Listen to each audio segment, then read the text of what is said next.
We called for that. We want the talks to resume, and we hope that they do. And that is something that the whole world is looking towards because they want to see an end to the conflict. Australia's largest companies, meantime, now required to pay truck drivers more to compensate for record high fuel costs. The Fair Work Commission mandating clients at the top of the supply chain adjust their contracts according to diesel prices. The historic order comes into effect today. A newly elected state independent has fired a warning shot at the state government, hoping the re-elected government is not walking back on its election commitments. Matt Schultz won the seat of Cavell around Mount Barker, replacing former Liberal-turned-independent Dan Cregan. Mr Schultz says during the campaign, the Premier acknowledged mistakes of past Liberal and Labor governments in how Mount Barker had been managed. He says any decision to delay commitments risks repeating those errors and negatively impacts the Hills community.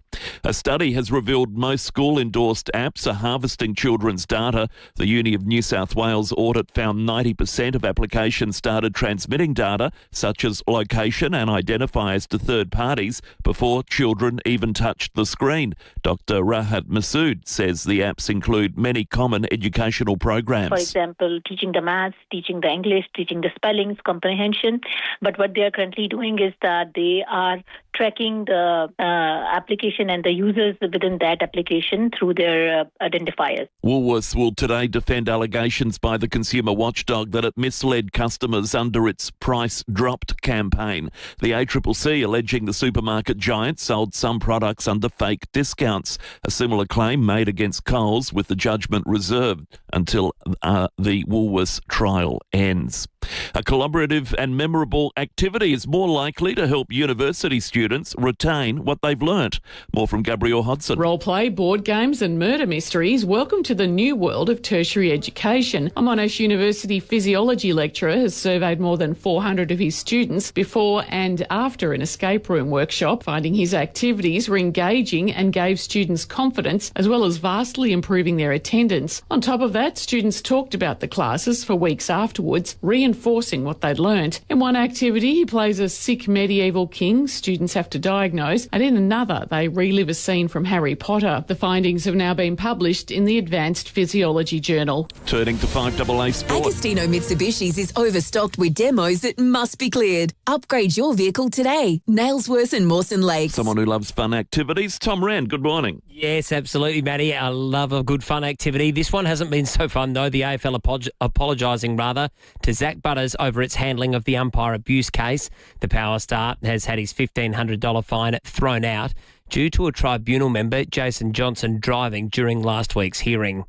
Still on footy, Carlton has released a statement confirming Elijah Hollands has been admitted to hospital. The Blues midfielder struggled throughout the club's 5-point loss against Collingwood, where he gathered just one possession for the match.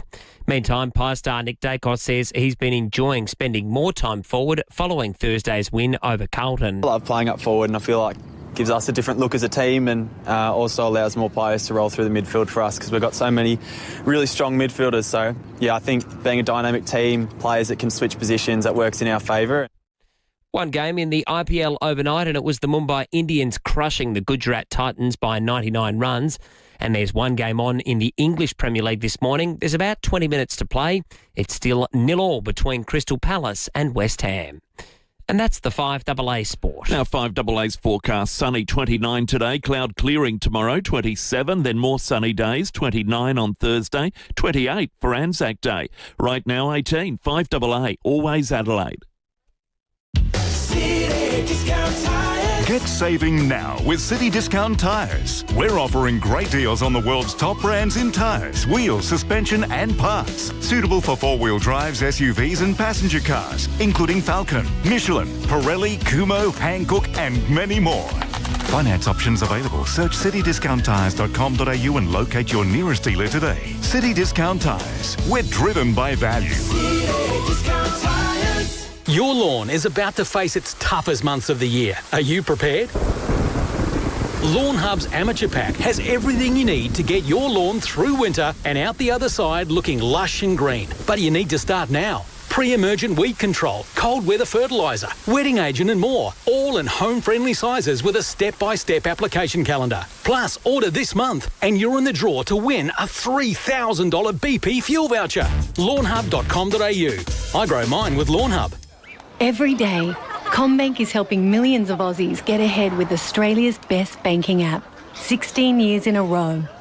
To find out more, search CommBank app. CanStar 2025 Bank of the Year. Digital banking. Good morning. I'm here now. I want to talk about Dutch tasty treats. Looking for the perfect day trip. There's a sentence I've never said before. Are you looking for the perfect day trip? A place that caters for groups. A place that can offer set price lunches, including a hot Dutch lunch, coffee or tea, and a slice of homemade cake. Smooth. The Netherlands, perfect for a day trip. And by the Netherlands, I mean the Dutch Pantry in Clemsig. What a great spot. This is fantastic, this place. It's like a little Dutch village. You find authentic Dutch products, fresh produce. They do freshly baked cakes. And, of course, a cafe that is bursting with Dutch meals for brekkie, brunch or lunch. Get a poffertjee into your will. I always say that. If you're a coordinator or a carer looking for new experiences for a group, give Annalise a call and ask about their set menu option. While you're there, take a leisurely stroll past the windmill, admire the tulips and the collection of Delft Blue. Experience the Netherlands right here in SA at the Dutch Pantry, located on OG Road at Clemsig. Just look for the big windmill. 5AA's Tech Talk with your host, Adelaide Tech Guy Richard Pascoe. Thanks to Harvey Norman Computers. All right, if you've been thinking about upgrading your laptop, now's actually a very smart time to do it. Harvey Norman has up to 25% off selected big brand laptops, and there are some genuinely strong deals in there. For example, the Acer Aspire Go with an Intel Core 5 processor is down to $628. That's a $270 saving. The Lenovo IdeaPad Slim 3 Copilot Plus is $998, saving you $400. And the HP OmniBook X Flip 14, a really versatile 2-in-1, now $1,498, save $400. So whether it's work, study, or just something faster and more reliable, it's worth a look. Best range, best brands, best prices, up to 25% off selected laptops at Harvey Norman now. Conditions apply. Check out this great offer at a Harvey Norman store near you.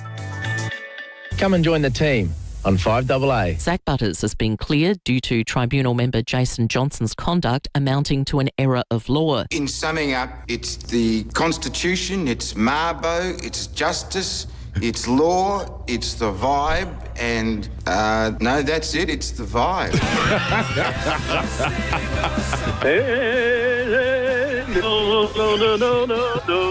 Knockdown, build 2 with Metro Homes. Move into one and keep the other as an investment. Metro Homes, they do it all for you. Live from Hindmarsh Square, it's 5AA Breakfast. David Penberthy and Will Goodings. 6:09, good morning to you. Welcome to Tuesday on 5AA Breakfast. It's the 21st of April already, would you believe? There was a sizable earthquake in Japan late yesterday, 7.4 on the Richter scale. Anything with a 7 in front of it's serious. We'll be chatting with a seismologist about the subsequent tsunami alert that went out and what it might mean about other seismic activity. We'll get into that just before 6:30 this morning. Then after 6:30, how do you like the sound of methane-free meat? Hold judgment. We'll be talking with CH4 Global's Adam Main about this new meat product coming to shelves near you after 6:30 today.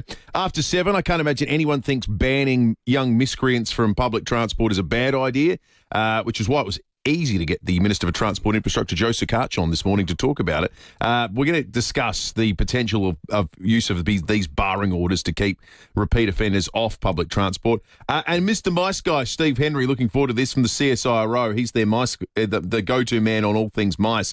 There is some real concern that there might be the old mice plague starting in the country, moving toward the city. Are these the perfect conditions for a massive mice population? We will find out after 7. David Penberthy, good morning to you. Good morning, Will. Good morning, listeners. I'm not really a big fan of mice. I don't really like them. I find them slightly unnerving. I don't know why. When was the big mice plague? It must have been late 90s.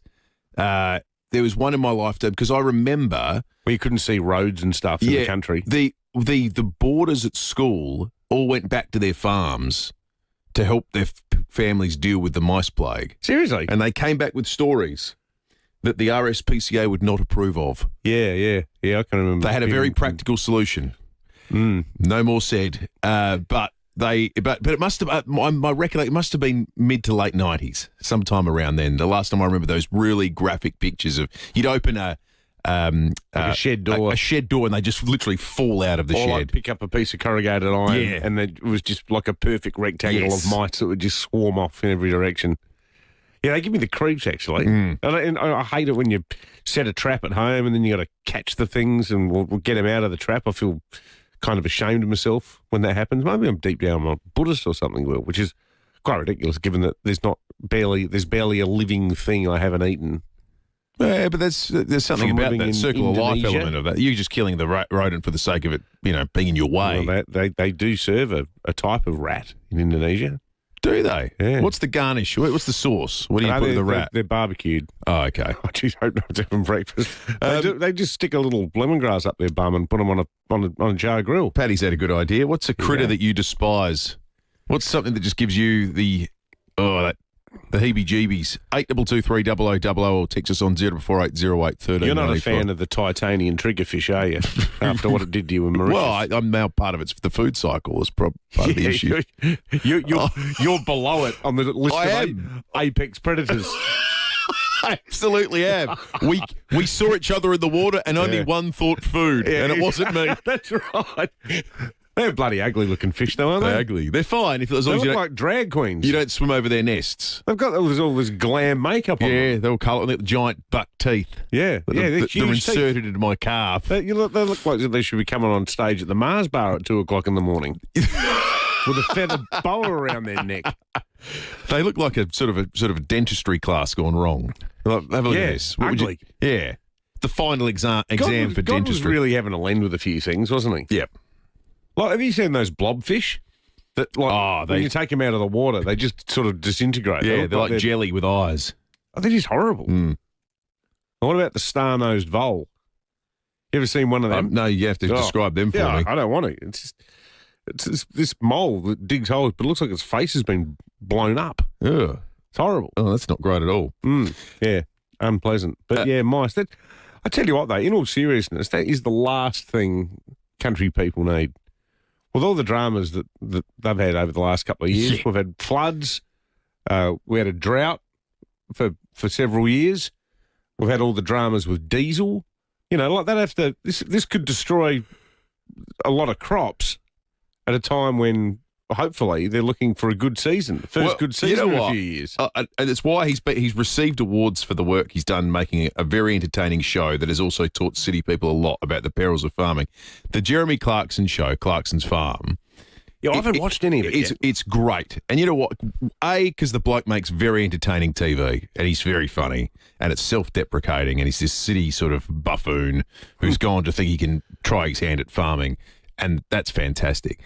But you know what? You watch it doesn't spoil anything. There is some disaster that besets the farm every year. Yeah. And part of you thinks, oh, this is just for TV. But he'll go through his financials at the end of every year, and how much did he make? Oh, nothing. Oh, nothing again. Oh, it was minus £100. But they're all, oh, this year it didn't rain. Oh, this year there's a disease that's gone through the crops. Yeah. This year there's been there's been a shortage of fertiliser for some. And every year, there's so many years we just go, well, this year was just a non-income year. And it is. But there must be good years, though, that make it worth it. Of course. There are good years. But you've got to have the stomach to get through often long periods of just total disaster. Yeah. You'd need to be so frugal and so good at just going, all right, we're just going to ride this out. Yep. But to your point, how many consecutive disasters, natural or man-made, can you suffer through? Yeah. But it does make you wonder, in order for it to be viable, the good years must be sometimes great. Oh, absolutely. Yeah, I mean, I'm not trying to pick on the National Party here, but what's the old saying that the Nats always try to nationalise their losses and nationalise their profit? No, nationalise the losses, privatise the gains. Yes, profits. Yeah.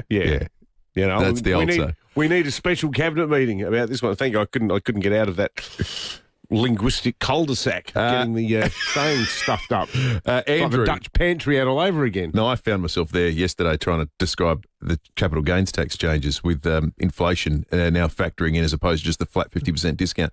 Andrew says sharks, snakes, spiders and wasps. Just bang. 4 critters with which he has some serious issue. We had a wasp issue in our backyard recently, and that was just... We had one too.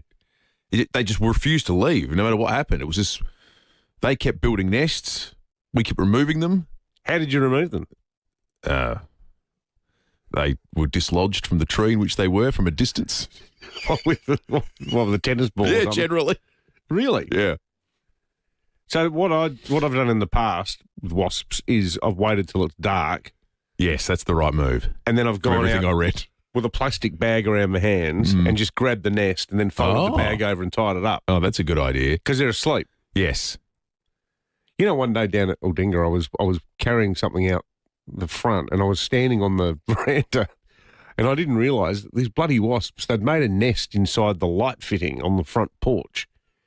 And I was just standing right next to it, like my neck was right next to it. It was like, you know, I was like a mandrill, you know, pointing its gaily coloured butt in the direction of a potential suitor. So I'm standing there under the lamp, under the porch light, with my exposed neck, carrying some stuff, and I don't know why I was there for an extended period, and all these wasps must have thought, look at this bloke. And then it was like, let's go. And they all came flying in, and they just repeatedly stung me on the neck. Oh. Bloody agony. That's shocking. Have you been stung by one? No, I haven't been. There's different types. There's I think, well, I'm not a wasp. Oh, yeah, no, there's the European ones. They're the really worst. bad ones. The paper wasps. I think the paper wasp is what we had at our place. Yeah, they're not going to kill you. No, they're not particularly dangerous at all. But they're painful. Yeah, yeah. But unlike bees, from what I know, they don't die when they sting you. I think Matt's going to win this. He says, in the 90s, I worked at the resort near Uluru. After a massive rain event, the desert came alive with giant centipedes, millions of them, as thick as your thumb. Yeah. That sounds like the kind of story that Indiana Jones gets told when he's in somewhere, you know, in the Middle East digging through a tomb. I like those spiders. As thick as your thumb. Have you ever seen those Iraq spiders? Iraq desert spiders? Yeah.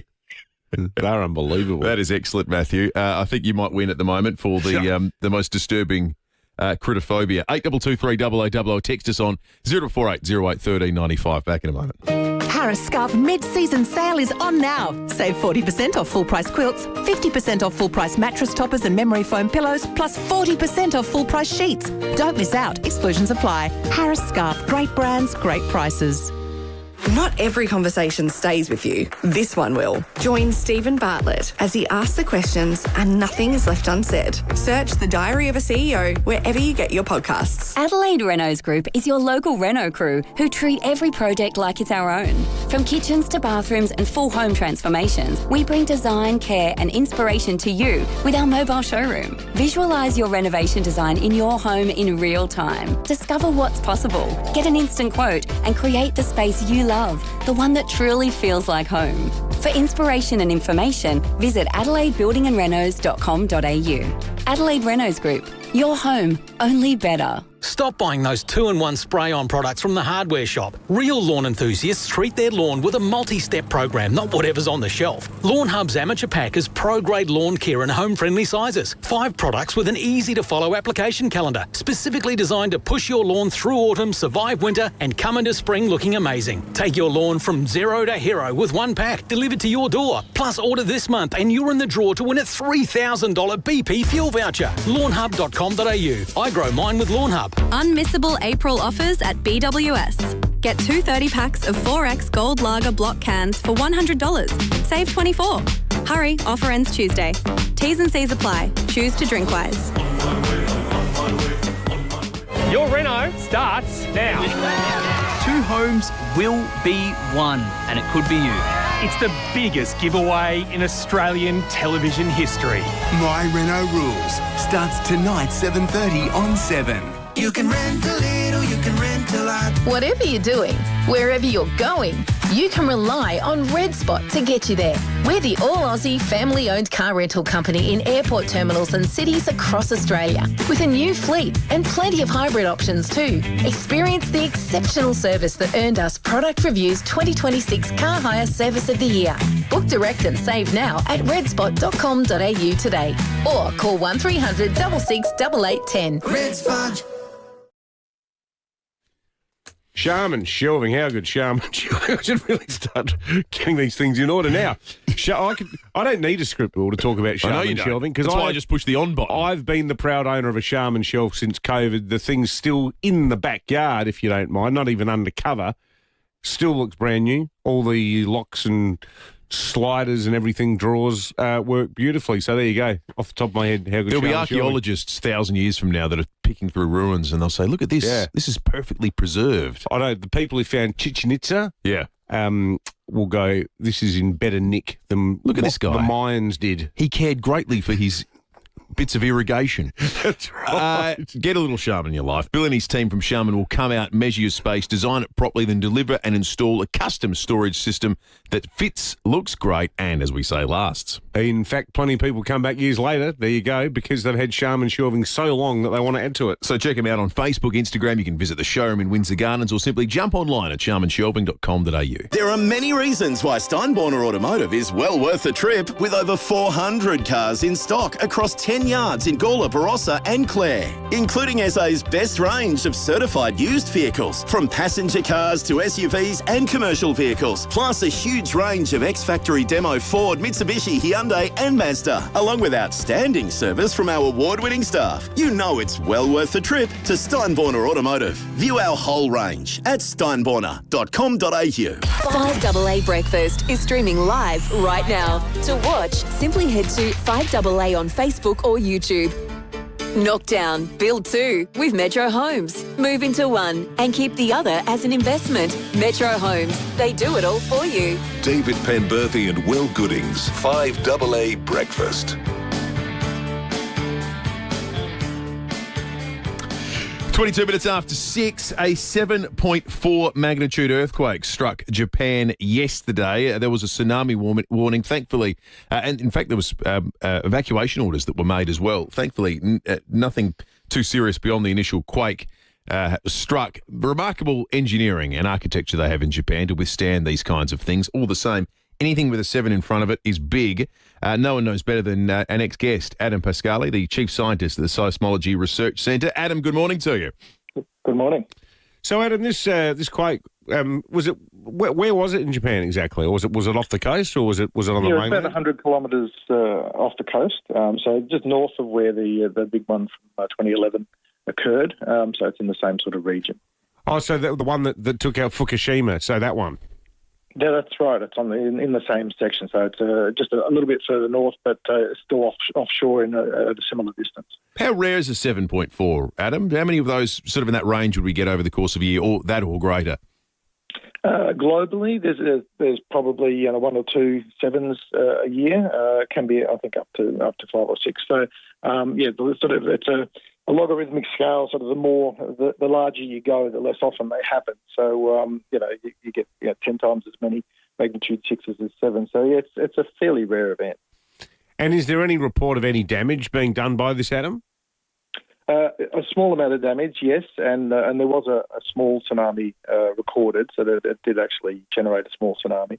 But the main issue now is about waiting, keeping an eye out whether this is a foreshock to a larger event or not, which is a higher likelihood in the first few days after an event like this. Mm. There's some discrepancy in some of the reporting you see. Sometimes you see 7.4, some say, I've seen some reports of 7.7. Is that about different instrumentation, or is it just about reporting being closer or further away and we get more accurate once we have a closer look at the data?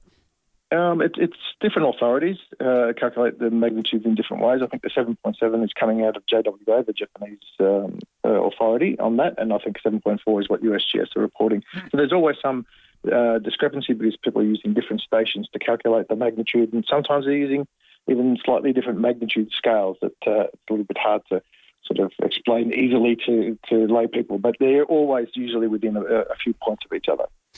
Is it one of the most volatile parts of the world, Japan, Adam?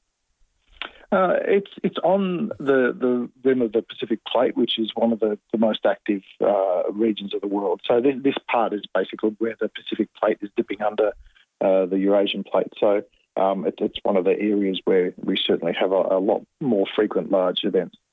So it's sort of like a continuum. Does it run all the way down through to like Indonesia? Is that how it goes? So yeah, the whole plate goes from the US all the way through across the Alaskan Arc, and then comes down and then goes down through Indonesia. Yeah, so it's all sort of that. The whole Pacific Ocean is basically covering a plate, and that plate is sort of diving down underneath the Eurasian Plate. So and it's going sort of down into the Earth, and then eventually getting melted and recycled. Yeah, great explanation. And a good chat too. Thank you, Adam. Adam Pascal, Chief Scientist at the Seismology Research Centre. This has never been to Japan, but don't you get... Japan's awesome. Your phone automatically gets put onto the local earthquake warning thing, doesn't it? I believe so, yeah. There was no earthquakes when I was there, but I think you just get the warnings like everyone else. Because my daughter went there last year or the year before when they had that sale, when almost everyone in Australia who was going to go on a holiday, they went, let's go to Japan. But her phone started going, won't do the voice, but in Japanese, but was freaking out and going, and she was like, whoa. Oh, must be an wow. earthquake. Yeah, Interesting you say that. It was, the number of tourists they got suddenly was an election issue in Japan earlier this year. It was one of the issues. It was like, how are we going to deal with foreigners that don't know the local custom? Because Japan culturally is extraordinarily different. There's very strict protocols around politeness and how loud you are in public places and things that are totally foreign to us.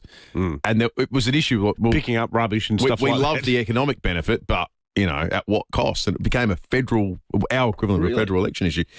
29 degrees today, not seismic, but that's remarkable for 21st of April. 29 today, 27 tomorrow, 29 again on Thursday, 28 Friday, 27 Saturday, a little bit of rain, and 23 Sunday, and 24 Monday. Thank you very much. That is a lovely set of numbers. Tom Wren is in the 5AA Breakfast studio with, as always, lots to discuss, thanks to the excellent Agostino Mitsubishi. They're overstocked with demos at the moment. They have to get rid of them. So upgrade your vehicle today. Nailsworth in Mawson Lakes. Morning, Wren. Morning, Will. Morning, David. We got there with Zach Butters, didn't we? It took us 8 days, but we got there. And I think it was probably summed up pretty well last night, wasn't it, that the Port Adelaide Council, whilst arguing and trying to discredit the AFL tribunal for Jason Johnson, and he got off, by the way, Zach Butters, saying, Successful argument. Jason Johnson was distracted because he was doing the tribunal hearing via a Zoom call in the car. Whilst he's making that argument, his dog starts yapping and they have to stop the tribunal appeal. Do you think on balance, Tom, you describe this process as professional from way to go? Hasn't looked like $1 billion industry the last week, the AFL, has it? And look, I think we got the right outcome in the end. Zach got off, but the way we got there. And what a slap to the AFL, by the way, as well, because when everyone started raising the Jason Johnson, he was on the way to an open inspection in his car doing the tribunal, they said, we had a look at it and it's okay. And now their own appeals board has said, well, actually, that doesn't, what was the exact turn of phrase? It was a miscarriage of justice and an error of law because he couldn't concentrate. Well, he missed a full 90 seconds worth of evidence. I mean, you can say a lot of stuff in 90 seconds. Yeah. Like, the live reads we do don't go for that long. Yeah. Well, sometimes they do. But there's a good text here from our good mate Rob. He says, how can anyone be satisfied with the Butters outcome? It baffles me. It was dismissed due to a procedural error. It in no way addresses the core reason they'd found the tribunal, was they had the tribunal in the first place, and it vindicates neither man. And we're none the wiser if the wrong thing was said. Absolutely. Completely. It's just a sweep under the carpet, nothing to see here. Let's move on. That's totally what it is. But how can you resolve a sort of he said scenario like this? Well, you can't. It's just... And the other thing, it saved the AFL the embarrassment of setting a precedent where accusing an umpire of corruption attracts a $1,500 fine. And again, the Hinkley comparison, $20,000 for an aeroplane. Yeah, crazy.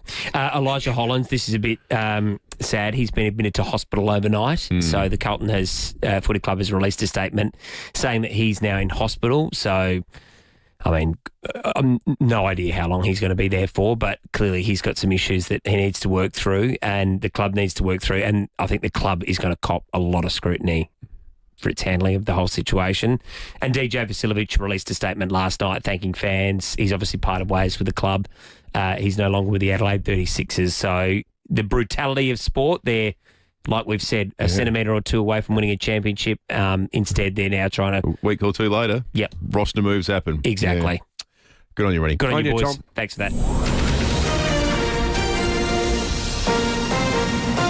This is 5AA News. Always Adelaide. Sunny today, 29 with the 6:30 news. Good morning, I'm Matthew Pantelis. Physio Extra, keeping you healthy. Marion, Pirie Street, Norwood, Hallett Cove, Seaford and Victor Harbour. PhysioExtra.com. Speculations growing over whether Iran will commit to a second round of peace talks with the United States. The deadline for a temporary ceasefire is looming. Iran's foreign ministry says it will not be sending a delegation to Pakistan, despite the US confirming it will travel to Islamabad for more talks. US President Donald Trump has claimed on social media a deal with Tehran will happen quickly, and he's also offering to meet with the Iranian leadership. Former US Marines intelligence officer Hal Kempfer says Iran is in no position to stretch out a conflict. As far as Iran, the clock's ticking. They've got about 3 more weeks before their economy starts sputtering and stops, and they know that. Now, it's going to hit us hard. I mean, we need the oil, we need the fertilizer, we need the liquefied natural gas.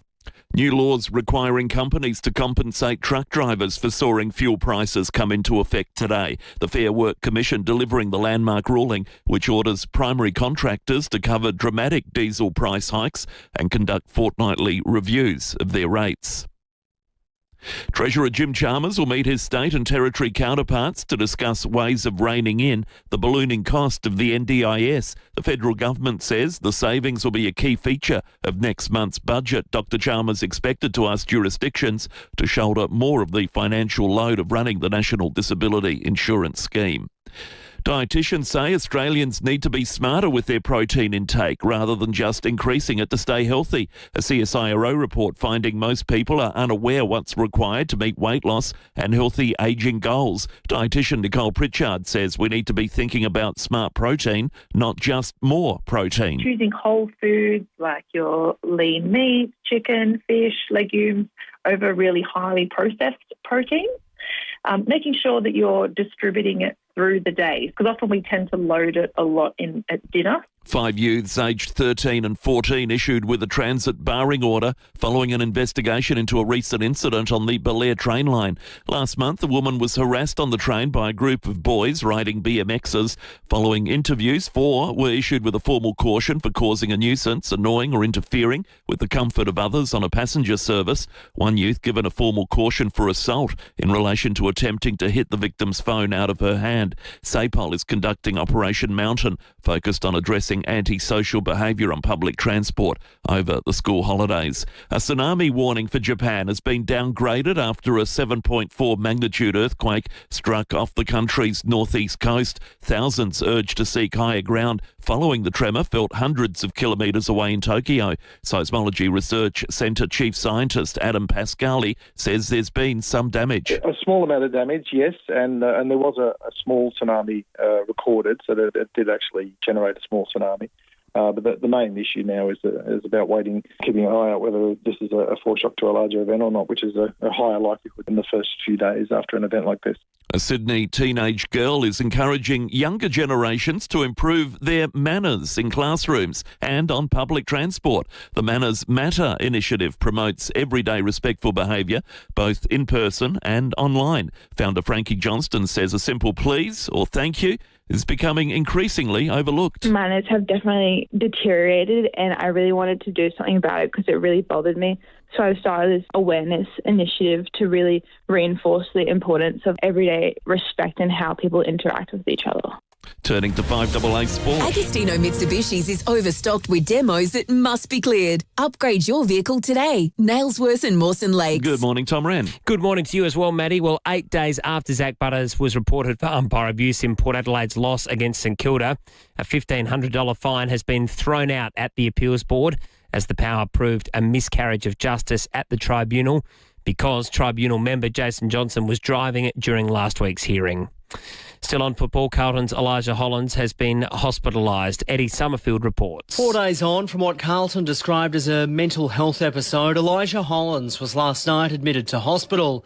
The club requesting privacy for the 23-year-old and his family as Carlton continues its investigation into the events during Thursday night's game against Collingwood. The Herald Sun reporting Hollands has willingly submitted to a drug test in a bid to explain his behaviour during the game. The AFL has sent the Blues a list of questions to answer during their review, which the Age reports could be completed by Thursday. Well, Adelaide 36ers guard DJ Vasiljevic has thanked fans for their support after he and the club parted ways following the Sixers' grand final appearance. And one game in the English Premier League this morning has just been completed. Crystal Palace and West Ham sharing the points in a 0-0 draw. The result means the Hammers are now 2 points clear of the relegation zone. And that's the 5AA Sport. 5AA's forecast. A sunny day today, a top near 29. Tomorrow, cloud clearing, 27. Then more sunny days, 29 for Thursday, 28 for Anzac Day. Right now, it is 19 degrees. 5AA, always Adelaide. Go Harvey Norman. Buy now with no deposit 60 months interest-free on a participating Latitude credit card and get a bonus gift card up to $1,000. Furniture, bedding, TVs, fridges, computers and more. Shop with no deposit 60 months interest-free on a participating credit card from Latitude Financial Services and get a bonus $100 gift card for every $1,000 you spend. Monthly credit card fee currently $10.95 applies. New customers must be approved. Minimum finance $1,000. Equal monthly payment plan, T's and C's, charges and product exclusions. Don't miss this huge offer at Harvey Norman now. Your lawn is about to face its toughest months of the year. Are you prepared? Lawn Hub's Amateur Pack has everything you need to get your lawn through winter and out the other side looking lush and green. But you need to start now. Pre-emergent weed control, cold weather fertiliser, wetting agent and more. All in home-friendly sizes with a step-by-step application calendar. Plus, order this month and you're in the draw to win a $3,000 BP fuel voucher. Lawnhub.com.au. I grow mine with Lawn Hub.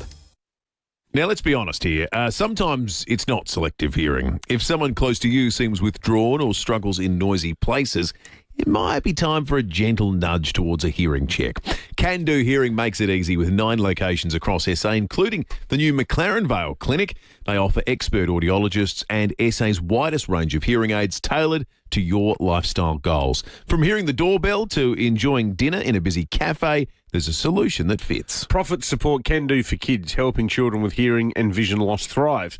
Right now, Can Do for Kids is building a beautiful outdoor play and sensory area. Yeah, that's a great thing, so that kids with extra needs can learn to feel safe, included and confident while they play. Now, the project is always in need of more helping hands. If you or your business can support by donating toward their tax appeal or sponsoring this important space, please find out more at candoforkids.com.au or visit candohearing.com.au to book your hearing test today. They say one of life's biggest decisions is buying a home, but sometimes the hardest one is leaving it. At Anglicare SA, we're here to help you stay where you belong. We offer support for everyday things like cleaning, gardening, cooking, but are also experts in care management, allied health, and clinical nursing. Because we believe there is no place like home. And with the right support, there is no reason to leave it. Find out more at Anglicare SA. You are at home. A test drive should test the car, not your patience.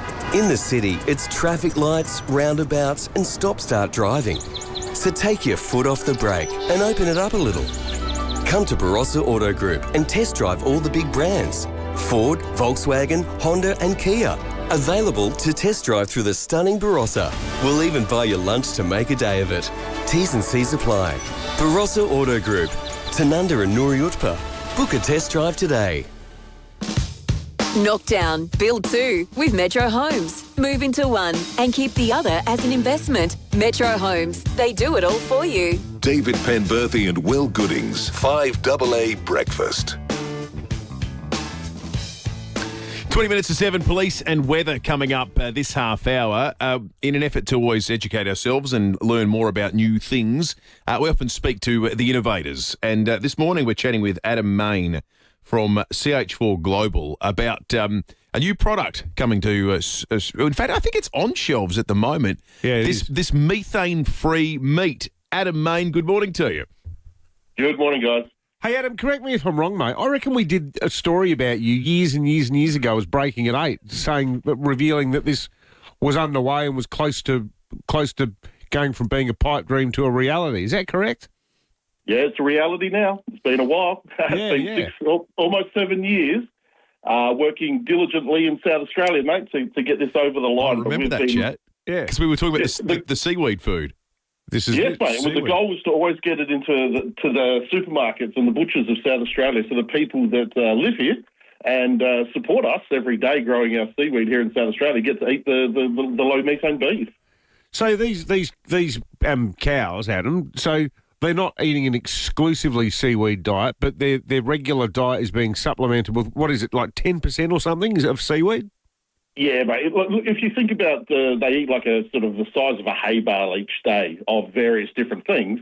Whatever you could fit in the palm of your hand, say 50 grams squished up of seaweed, that's kind of the ratio. It's like sprinkling on top. So you don't need much to have a major impact on climate change. And the good news is it has no negative effect on the cow, and the meat is just as tasty as ever. So is it a myth that it's the cows farting? It's not so much the farting, it's the burping that's the problem, isn't it?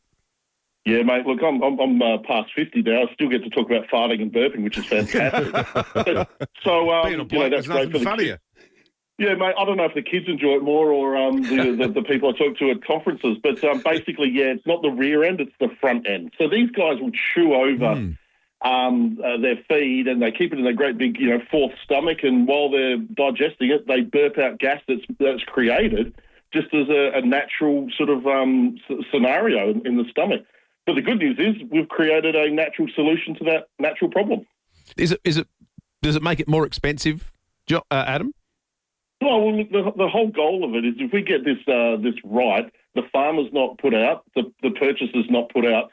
We're only talking cents per day per cow. So at the moment we're seeing a massive volatility in the market in terms of cattle prices, and they're always going to stress the farmer and the consumer. What we're proposing doesn't even compare. It's tiny. It's just a small a couple of cents number of cents per day will get us those cows that are low methane. That'll be able to be processed here in South Australia and fed to South Australians. And how's the taste? Does it taste any different? Oh, it tastes great because the farmers that use our product actually care. All farmers do an absolutely brilliant job, but the ones that have chosen to lean in and help us on our journey are those ones that have vision, part of that community looking for the best way to grow their animals, best way to be sustainable, best way to prevent from future shocks affecting their business. So they basically run pretty good farms already. So there's no direct impact on flavour in the positive. Yeah. But the meat just does taste better. Yeah, because it's from people who are already a bit like a free range egg versus a factory egg. Like they're people who actually care about their product more. If you care about your product, you can taste it in the end. Yeah. That's for sure, 100%. And it's in the shops now. It's in the supermarkets. Yes, mate. So we've got those fantastic friends in South Australia at Foodland, especially the Chapley family, so CRG up at Pasadena and Frueville. Yeah, right. Get in there and try it. But also some of our local butchers like Sam at Windsor Meats. And, we've had people, Ondine Restaurant up in the hills and Chianti in the city use our product, be really creative. Chianti. Everything from the tail to the tip, mate. It's great. I tell you what, the beef carpaccio at Chianti is would be a great way to try this. Their carpaccio, the raw, thinly sliced Italian beef dish, is fantastic. Oh, we had a ravioli with the oxtail, which is basically a cow's tail. Yeah. And I'll tell you what, it set me back in my seat. I've eaten a lot of meat, obviously, over the last 6 years. But, Chianti did a pretty good job. Oxtail, very, very underrated cut of meat. Good on you, Adam. Oh, mate. Yeah. Yep. Great chatting, mate. Adam Main from CH4 Global. Thanks for that. A lot of cool old bits of meat that now people turn their nose up at them. But annoyingly, it's made them more expensive. Yeah. Well, like lamb shanks. They were lying around on the floor in butcher shops. Now they're like a luxury good. Well, if these fancy restaurants and fancy chefs like to take advantage of unpopular cuts of meat these days, but you're right, it ends up making them into sort of something that's oddly exclusive. Oxtail is good. What do you think? What's the biggest CEO job in the world, do you think? Ooh, good question. Private company, CEO, biggest CEO job. If you had to just think off the top of your head. Probably Amazon. Yeah, Amazon certainly in the conversation. The biggest companies in the world, if you want to look at it that way, Amazon comes in 5th, Microsoft 4th, Apple's 3rd, and they've just named a new CEO. Tim Cook is stepping down from the role. It doesn't feel like Steve Jobs died all that long ago, did it? Tim Cook, of course, took the role after Steve Jobs died. Oh, he left and How died. long was it, 15 years? Yeah, but it doesn't feel that long. Tim Cook's now stepping down. 2011 he took the job, 2011. John Turnus is taking over, who's a hardware guy. He's just 51 years of age, so 51 and running the 3rd biggest company in the world. Far out. Is a big job. Alphabet, which is Google, second, and NVIDIA in first spot. Apple share price down just a little smidge on the announcement. Let's head to the Weather Bureau. Ursula Connor is on duty this morning. Ursula, another cracking day in Adelaide today. Yeah, absolutely. We're already seeing these sort of light northerly winds bringing down some warm temperatures, already up to 19.5 degrees this morning. And look, we're really going to see this story persisting, getting up to a top of 29 degrees in Adelaide. Glenelg's headed for 27, Elizabeth 30, Noarlunga 27, and up at Mount Barker a sunny 29 as well. So not going to be too bad of a day at all, nearly getting to the hot side, I would say, there for a couple of places. And that story should mostly continue into tomorrow. Maybe a little bit more cloud around. We are just going to see a bit of a weak cold front slip to the south. So a bit more cloud, slightly less in the temperatures tomorrow, maybe a degree or two cooler, but then these sunny and warm temperatures returning again on Thursday. Good stuff, Ursula. Ursula Connor from the Weather Bureau. Crazy warm at the moment. It certainly is. Let's head to SAPOL. Senior Constable Holly Frisbee on the line. Holly, a driver and passenger have had a lucky escape after a crash at Cleveland overnight. Yeah, good morning, Dave and Will. About 7:30 last night, emergency services were called to Mount Lofty Summit Road after reports a Subaru had left the road down an embankment and then hit a tree. Luckily, the driver, a 17-year-old boy, and his 17-year-old passenger were not injured in that crash. SES crews attended to remove a tree that had fallen onto the car, and then the Subaru was winched up the side of the hill and towed from the scene.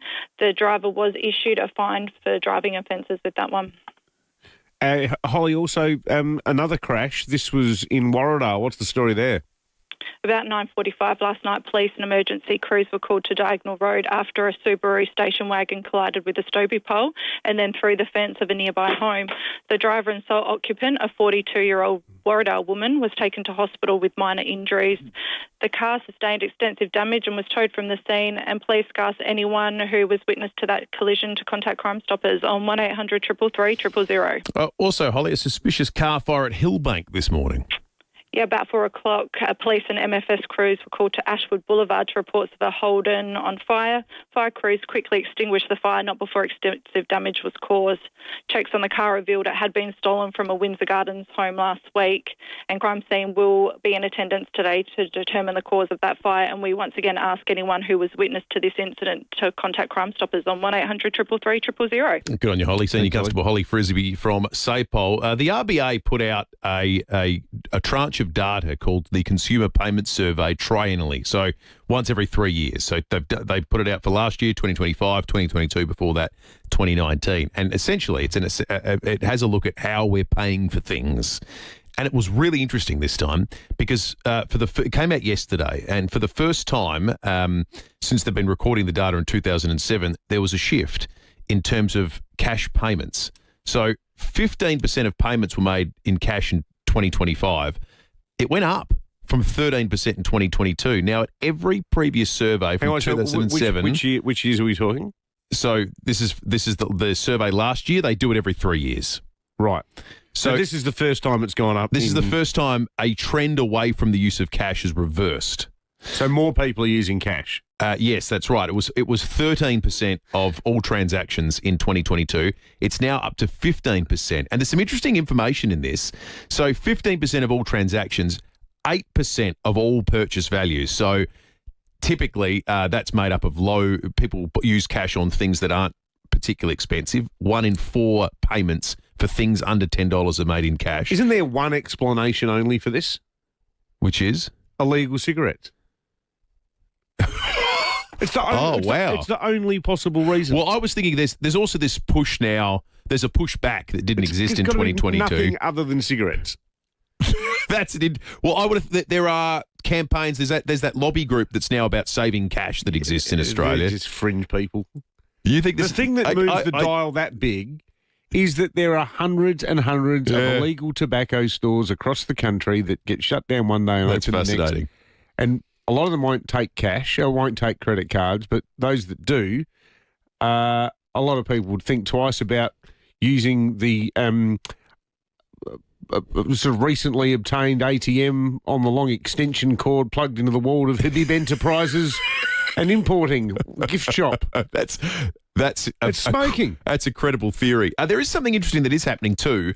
Whilst there's been a pushback a little bit, people who are high cash users, the number of those people that only use cash is dropping. Around 7% rely on cash for at least 80% of transactions. That's down from 8% 3 years ago. So it's sort of the both ends of the spectrum, things are shrinking. That's interesting. I want to ask you this morning, where do you still use cash? 8223 0000. Tell us where you will always use cash. Are you one of those, the 7% that uses it for 80% of transactions? Are you someone that only uses it for $10 I've or really less? Totally got out of the habit now. Yeah. Well, this is interesting. We used to always take cash with my mates for our sort of once every couple of months catch up at Chinatown, Wahing on a Thursday night, go to the Metro first, then go to Wahing. We'd always all take cash because we thought it was easier for Susanna and it made it easier to work out the tip and all that because the service is always great there. Now we just go, all right, divide it by 4, add the tip on, tap, tap, tap, tap. Yep. 75% of Australians still carry cash. It's one for the Peter Cook fans there.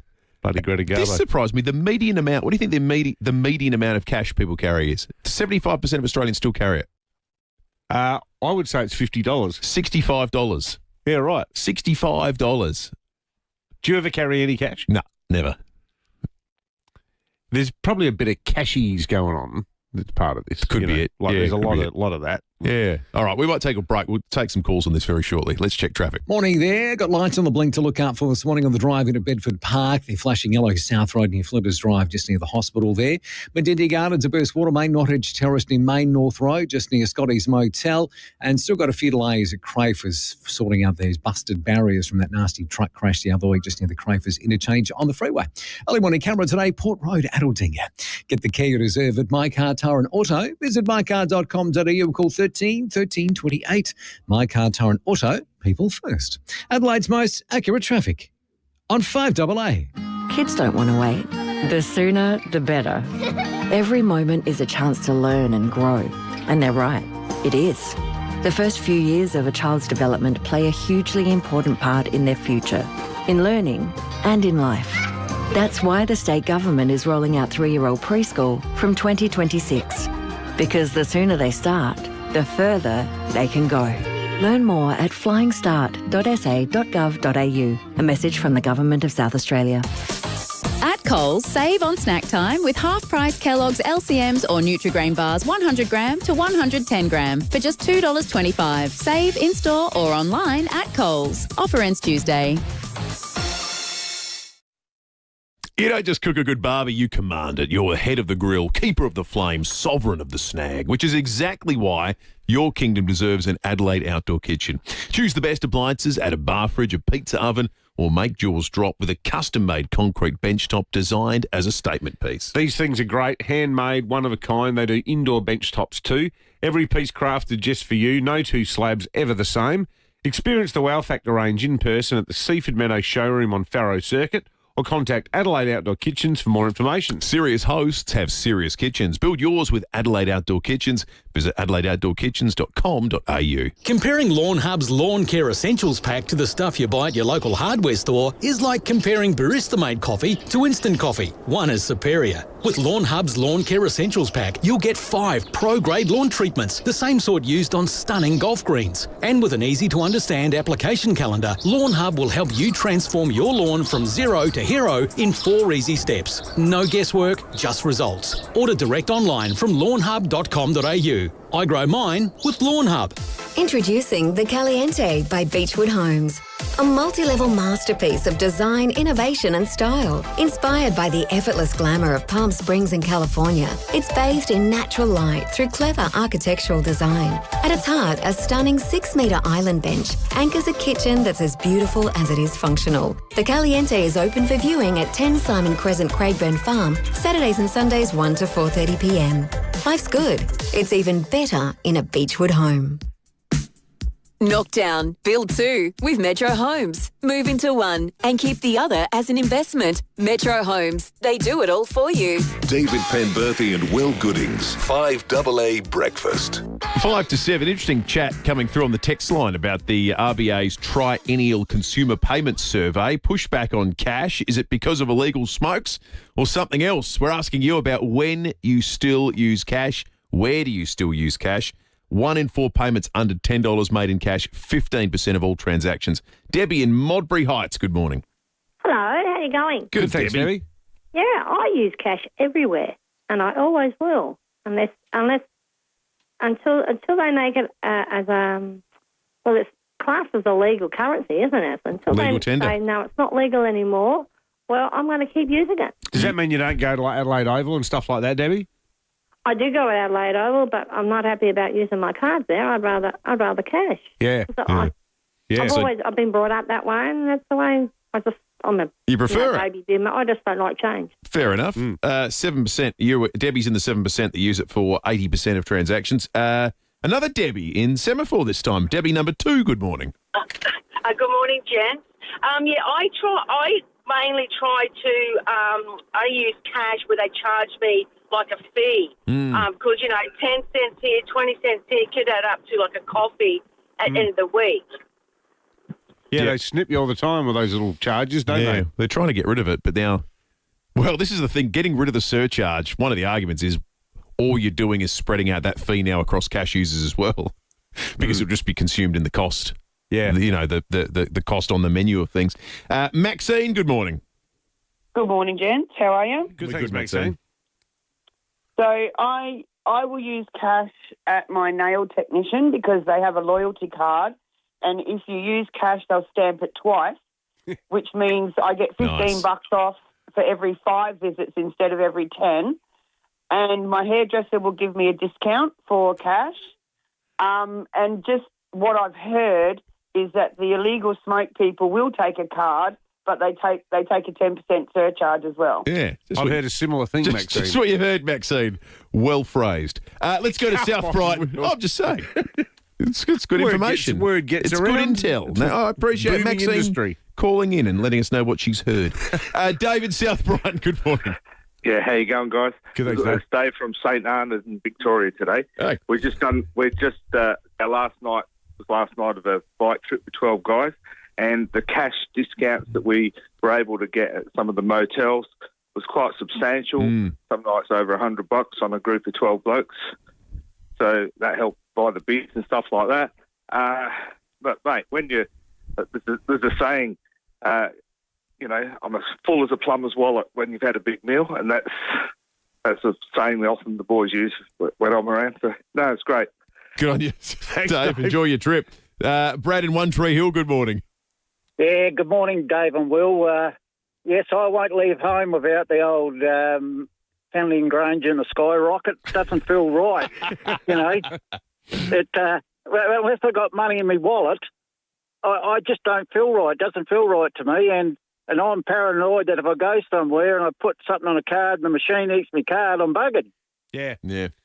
A lot of countries are still like that, Brad. A lot of places just cash is not just preferred. I tried to. I almost not use anything else. We spoke about Japan earlier. I almost got arrested in Japan trying to Apple Pay because the woman had the FPOS machine. It was sort of, and I went, oh, okay, she's not handing it to me, so I'll just reach over the desk. They grabbed my arm. Like I was trying to steal something out of the till. A lot of European countries, a lot of advanced European countries are still very cash-oriented. Yeah. Well, they got a pretty lax relationship with the tax system in a lot of European countries, don't they? Tax is an abstract concept. Jim, good morning. Good morning, boys. My partner and I were a one-income household, and we used cash for everything, but it bit us on the backside. We were lucky enough to win tickets to 40 Towers, the dining experience, courtesy of FIVEAA, And I stopped at Crystal Brook and took a bit of a wad out so we could buy a drink there and have a bit of fun in Adelaide.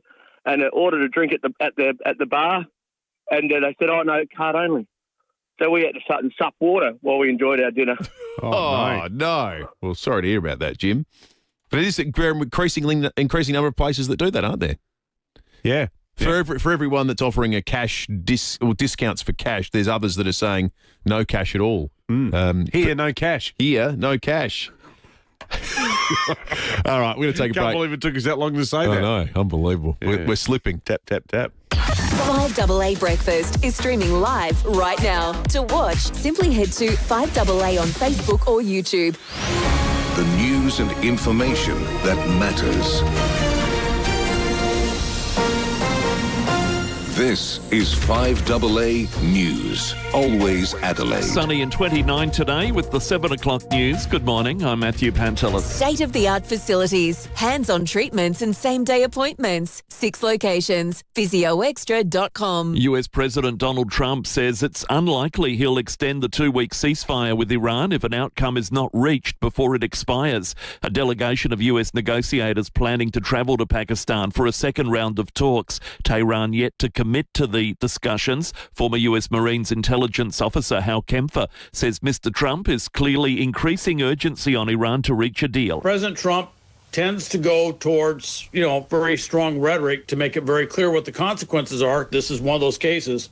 And he's making it very clear that if they think there's going to be an automatic extension on the ceasefire, if they don't negotiate, that may go away. 2 17-year-old boys are lucky to escape injury after their car slid off Mount Lofty Summit Road last night. Senior Constable Holly Frisbee says the crash occurred at 7:30. A Subaru had left the road down an embankment and then hit a tree. Luckily, the driver, a 17-year-old boy, and his 17-year-old passenger were not injured in that crash. SES crews attended to remove a tree that had fallen onto the car, and then the Subaru was winched up the side of the hill and towed from the scene. Then at 9:45, a 42-year-old Warradar woman suffered minor injuries. Her car collided with a Stobie pole on Diagonal Road and went through the front fence of a home. And a stolen car destroyed in a fire at Hillbank this morning. Emergency crews called to Ashwood Boulevard at 4 a.m.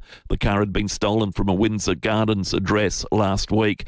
5 boys aged 13 and 14 have been banned from public transport after an incident on the Belair line. Last month, a woman harassed on the train by a group of boys riding BMXs. Following interviews, 4 issued with a formal caution for causing a nuisance. 1 was given a formal caution for assault in relation to attempting to hit the victim's phone out of her hand. The state government says crime continues to fall in South Australia. The latest rolling crime data from SA Police shows a 3% overall reduction in offences and the 17th consecutive drop. Police Minister Michael Brown says the government has given police the power to target criminals. We've also given police the power to make shopping centres a declared place, and it's great to see that that is having an impact on retail crime. SAPOL do a fantastic job, and their targeting of recidivist offenders continues to improve safety in our community. Woolworths will today defend fake discount allegations by the consumer watchdog. New figures suggest rising food prices will push up profits, particularly for the 2 big supermarkets, Coles and Woolies. Gabriel Hodson with more. Higher food prices and a lower number of people dining out means Coles and Woolies together are on track to gain an extra $125 million in profits next financial year. The closure of the Strait of Hormuz has sent the cost of fuel and plastic packaging soaring. Analysts at investment bank UBS have told the Financial Review higher inflation will actually benefit supermarkets as people seek cheaper products, although discretionary spending is likely to be down. Whatever happens, grocery giants are keen to rebuild trust in their prices. Today, the ACCC will take Woolies to court, claiming it faked discounts on dozens of products. Sales of electric cars rose by more than 50% across Europe last month as the price of petrol and diesel surged because of the Iran war. Independent data from 15 EU countries also shows 500,000 new EVs were registered in the first 3 months of the year, an increase from last year. Now turning to 5AA Sport. Agostino Mitsubishi's is overstocked with demos that must be cleared. Upgrade your vehicle today. Nailsworth and Mawson Lakes. And the Zach Butters issue, Tom Wren, has finally had a resolution. It has, hasn't it, Matt? It's taken some time to get there, though, hasn't it? Zach Butters been cleared of umpire abuse following a bizarre, 8-day process. The 23-year-old has had a $1,500 fine dropped because of an error in law in the initial hearing, and that's because one of the panel members, Jason Johnson, left the hearing to attend an open for inspection and was therefore distracted. The AFL will not appeal last night's decision. Elijah Hollands is in hospital as the AFL awaits Carlton's review of his game on Thursday night. The Blues have requested privacy after the 23-year-old was admitted to hospital last night following what the club described as a mental health episode. The Herald Sun reporting Hollands has willingly submitted to a drug test in a bid to explain his behaviour during the game. Brownlow medalist Jimmy Bartell telling Wild World of Sports Carlton and the AFL still have questions to answer. I hope there's complete transparency for everyone involved, and that's even the AFL as well, because then you need to ask questions, and I'm not putting blame, but what was the ARC doing? What was the AFL officials doing in the middle of the bench? What are all the people at the back of Carlton's bench doing who have got headsets on? Like, who's watching the actual game? DJ Vasiljevic has sent a heartfelt message to fans thanking them for their support after he and the club parted ways in the last 24 hours. Meantime, in the NBA playoff series, the Spurs have a 1-0 lead over the Trailblazers, winning Game 1 111-98. Wins also for the Thunder over the Suns, the Celtics against the Philadelphia 76ers, and the Orlando Magic over the Detroit Pistons. And West Ham has claimed a crucial point in a 0-0 draw against Crystal Palace in the English Premier League. And that's the 5AA Sport. Thank you, Tom. Checking the roads around Adelaide Lynn now. Andrews Real Estate. Experts in commercial and residential property management. lynnandrews.com.au. Morning there at Bedford Park. Traffic lights flashing yellow South Road near Flinders Drive. Medindi Gardens, Burst Water Main, Nottage Terrace just near Main North Road and Scotty's Motel there. And slow on the freeway around Crafers, sorting out that barrier damage from that truck crash the other week just near the Crafers interchange. Early morning cameras today, the Esplanade Seaford and Grant Avenue, Rose Park. Congested roads, overflowing schools and hospitals, zero immigration. Australia needs a new deal, newdeal.au, authorised by Clive Palmer for the United Australia Party Gold Coast. Adelaide's most accurate traffic on 5AA. Sunny for Adelaide today, 29. Cloud clearing tomorrow, 27. Then more sunny days, 29 on Thursday, 28 on Anzac Day. Right now, it is 19. 5AA, always Adelaide. Stay informed, get involved. 5AA, always Adelaide. Knockdown, build 2 with Metro Homes. Move into one and keep the other as an investment. Metro Homes, they do it all for you. David Penberthy and Will Goodings, 5AA Breakfast. 8 after 7, good morning to you. Welcome to a magnificent April day in Adelaide. It's the 21st. And just to repeat it in case you were sort of foggy during the news, if your alarm was set to 7, 29 degrees today. It is going to be an absolutely this is a beach day. Yeah. And it's almost May. Yeah, absolutely. 29 degrees and sunny. It's going to be magnificent. Well, why not? It's not just one out of the box, too. We've got 27 tomorrow and 29 Thursday, 28 Friday. If you've got the kids for school holidays and you're lucky enough to be on leave yourself, heading to the beach is a great idea. Be beautiful. Yeah, magnificent. 8223 or you can text us on 044808 1395. I had a terrific conversation before the break about the use of cash and where it still is prominent in places that it is not so after the RBA's triennial data release came out yesterday. Coming up this half hour, we're going to be talking about barring orders on public transport. This was used against a group of young people who are harassing people on public transport. I can't imagine we're going to get too many howls of protest about the use of this sort of thing. We'll get into that in just a moment. Then after 7:30... Sorry, well, you keep You're right. talking. I was just going to say Phil Curry after 7:30 and our trial by jury before 8. But yes, you were saying. What I was going to say was, can you imagine a world, Will, where I said to you, hey, mate, are you doing anything on Saturday? Because I was thinking maybe what we could do, how about we meet up at a playground and we take our shirts off and film each other doing exercises? If you did that, you and I would have a very different relationship going forward. But what is going on with these blokes? I mean, I know on the face of it, some people go, this is great. This is exactly the sort of thing young men should be doing. Well, go and do it at a place that's like an actual exercise area, not a kid's playground. But what about the sort of paramilitary sort of vibe of it all? Or the matching uniforms. Yeah, it's. I mean, I don't want to sort of impugn them completely and say that it's sort of, what's that guy's name? Andrew Tate stuff. Manosphere. Yeah, but it has got a bit of it's got two qualities that are shared with that part of the subculture: vanity and a sense of persecution. Yeah, that's right. It's just weird. There's a bit of a homoerotic sort of shtick to it all. You see I those. don't want to see you exercising with your shirt on, and you certainly don't want to see me exercising with my shirt on. You know, those sort of, they're not playgrounds per se, but they're outdoor gym equipment. There's heaps of them down by the coast. Yeah, there's stacks of them. If it was that kind of thing, I'd say, well, whatever. Well, that's what they're there for. That's what they're there for. If there's 3-year-olds running around, like going down the slippery dip, and you go down with your, and you're doing chin-ups, I'm sorry, it's just weird. It's just weird. Yeah, it's weird. Maybe we don't get it. Maybe I think we definitely don't get it. And I think there's a serious point to be made about why do young men gravitate to these sorts of things? Well, it's probably the only thing that actually speaks to young men in this day and age. So there's a vacuum there, and it's being filled with garbage. And but that's also an indictment. We've got a minister on the line waiting to be interviewed. Yeah, because we're going to talk about the transport barring issue. The public transport barring issue is where the conversation started, and we got slightly waylaid. Joe Sockarch, good morning to you. Good morning, guys. I'm happy not to be talking about monkey bars. Yeah. What about monkeys on public transport, Minister? Because you're kicking them off, which is good news. Fantastic segue. Look, it's a no apologies from the state government on this, guys. I think often we can say, look, it's just kids being kids, but what we saw from last week was pretty disgusting behaviour. Last year we passed nation-leading laws to ensure that we can bar these sort of buffheads on public transport. We're also copped a bit of criticism at the time for the severity and the harshness of this, of which we make no apologies for. We remain the only state and jurisdiction in the country that can make permanent orders, and that is that you permanently lose your privilege to ride on public transport. We don't want to see things getting to that.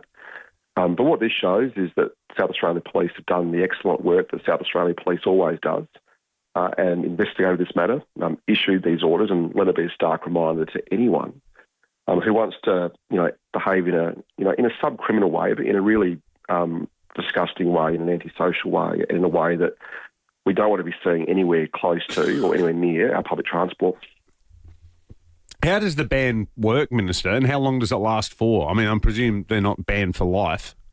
No, they're not. So working backwards, a lifetime ban can be issued if an individual is issued 3 barring orders, then a lifetime ban can be exercised. We've got some flexibility, so bans or barring orders can be issued from as low as a couple of weeks, but we've also increased the maximum by which the first order can be issued to up to 3 months, and then it goes 3 months, 6 months, and up to lifetime. It's also really important that we've increased who can issue a barring order. It used to be only sworn police officers.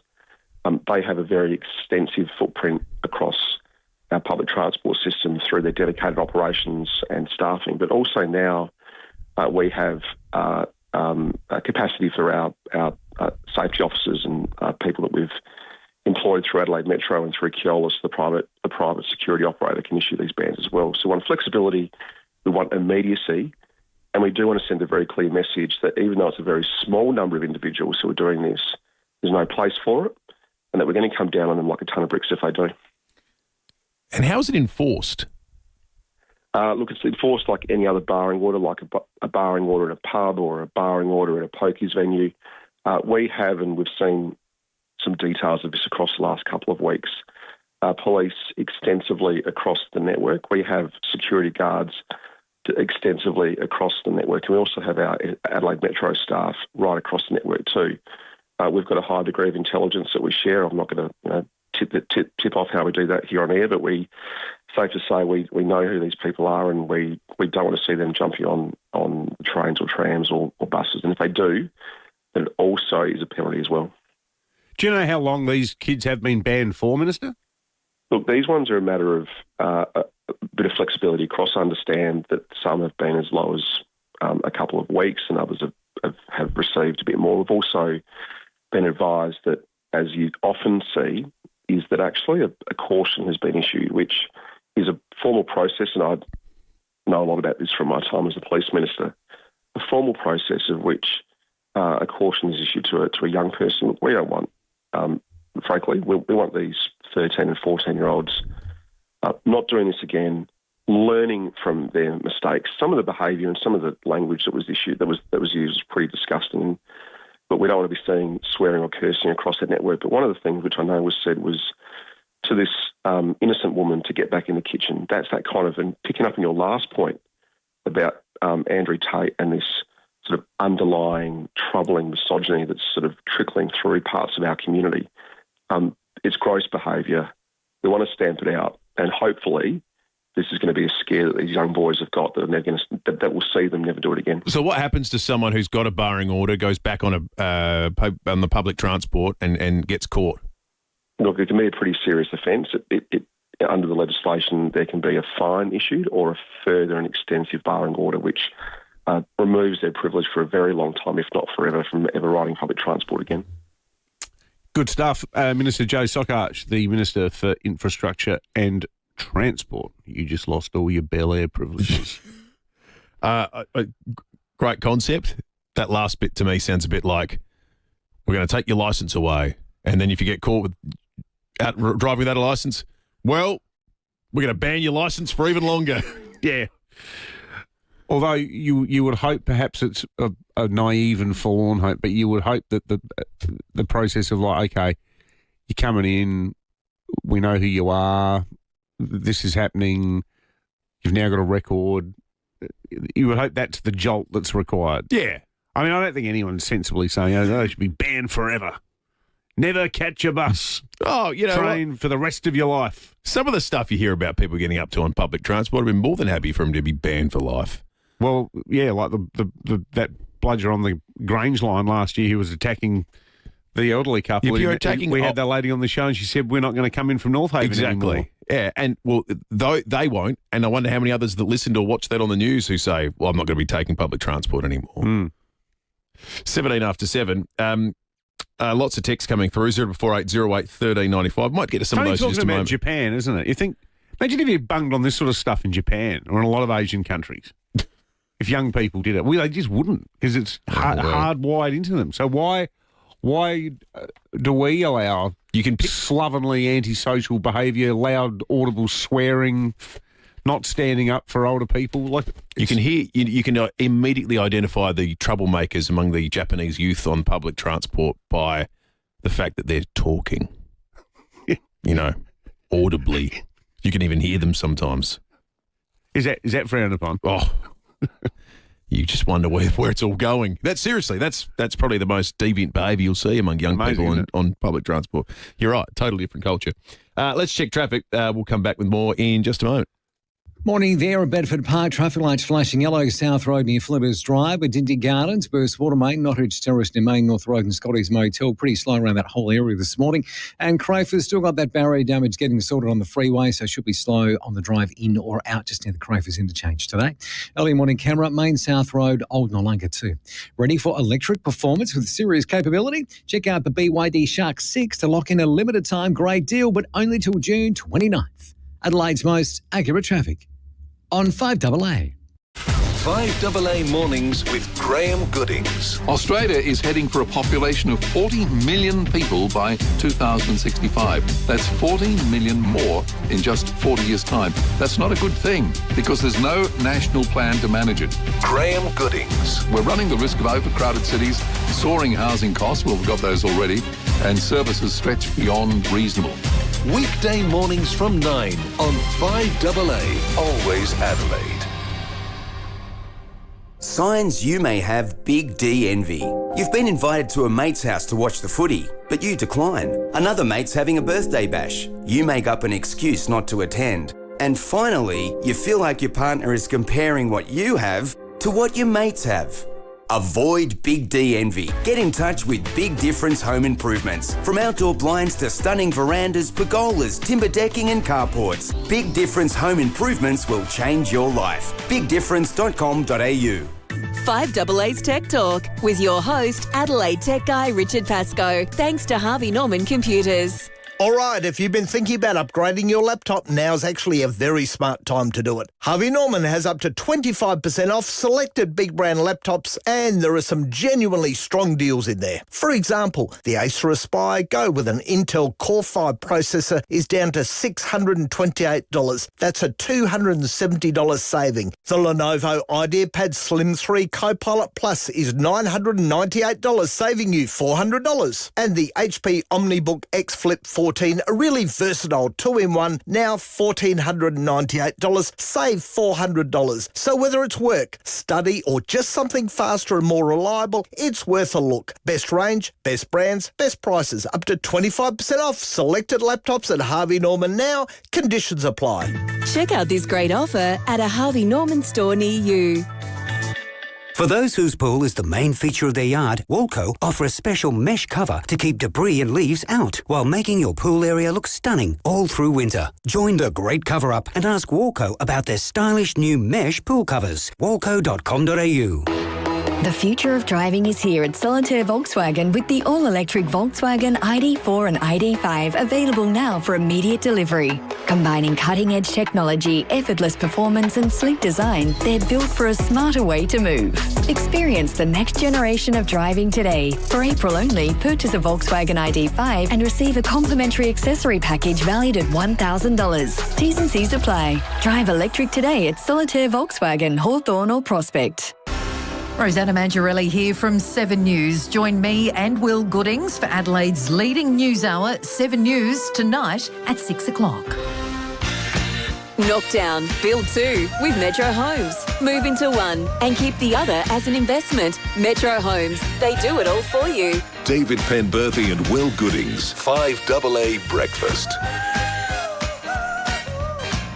22 minutes after 7, Phil Curry after 7:30, and also a trial by jury before 8 o'clock, during which we'll give away $100 worth of Samtas seafood. But before we get to that, our next guest has the best title of I think anyone we've just about ever interviewed. He's the CIRO's Mr. Mice.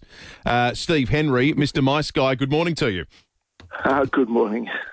That is a heck of a moniker, Mr. Mice Guy, or we should say no more Mr. Mice Guy, but it sounds like we are going to be getting more mice.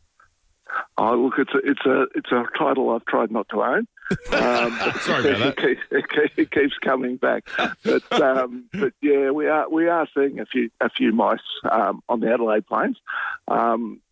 Sort of in some paddocks, numbers that are up at really quite concerning levels, and certainly numbers that farmers will need to bait before they sow their crop. And increases in numbers in paddocks means that in those areas that are surrounding the paddocks or close to paddocks are going to be seeing increases in numbers in rural towns and those sorts of areas. What are the environmental variables that lead to a spike in the mice population? Yeah, it's a pretty interesting one. So in 2021, when they had such a terrible mouse plague in New South Wales, they had about 4 really dry years and then got a good season, and then mouse numbers increased really dramatically. And that's almost what we're seeing here, greater than 20 months of drier than average weather, and then you start to get a good season, and that provides the conditions for mice to breed and breed rapidly.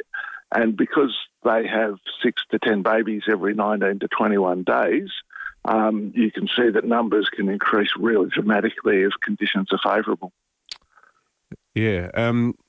So, Steve, if there's going to be more mice in country areas, does it follow that we'll get more in the suburbs too? Yeah, we do see an increase in urban areas when conditions are favourable in the bush, but we don't ever see the kind of increases that we see in the bush because there's simply not enough food for mice in those urban systems, and there are so many predators out there. So you can imagine in the bush you've got a predator, every couple of hectares or so.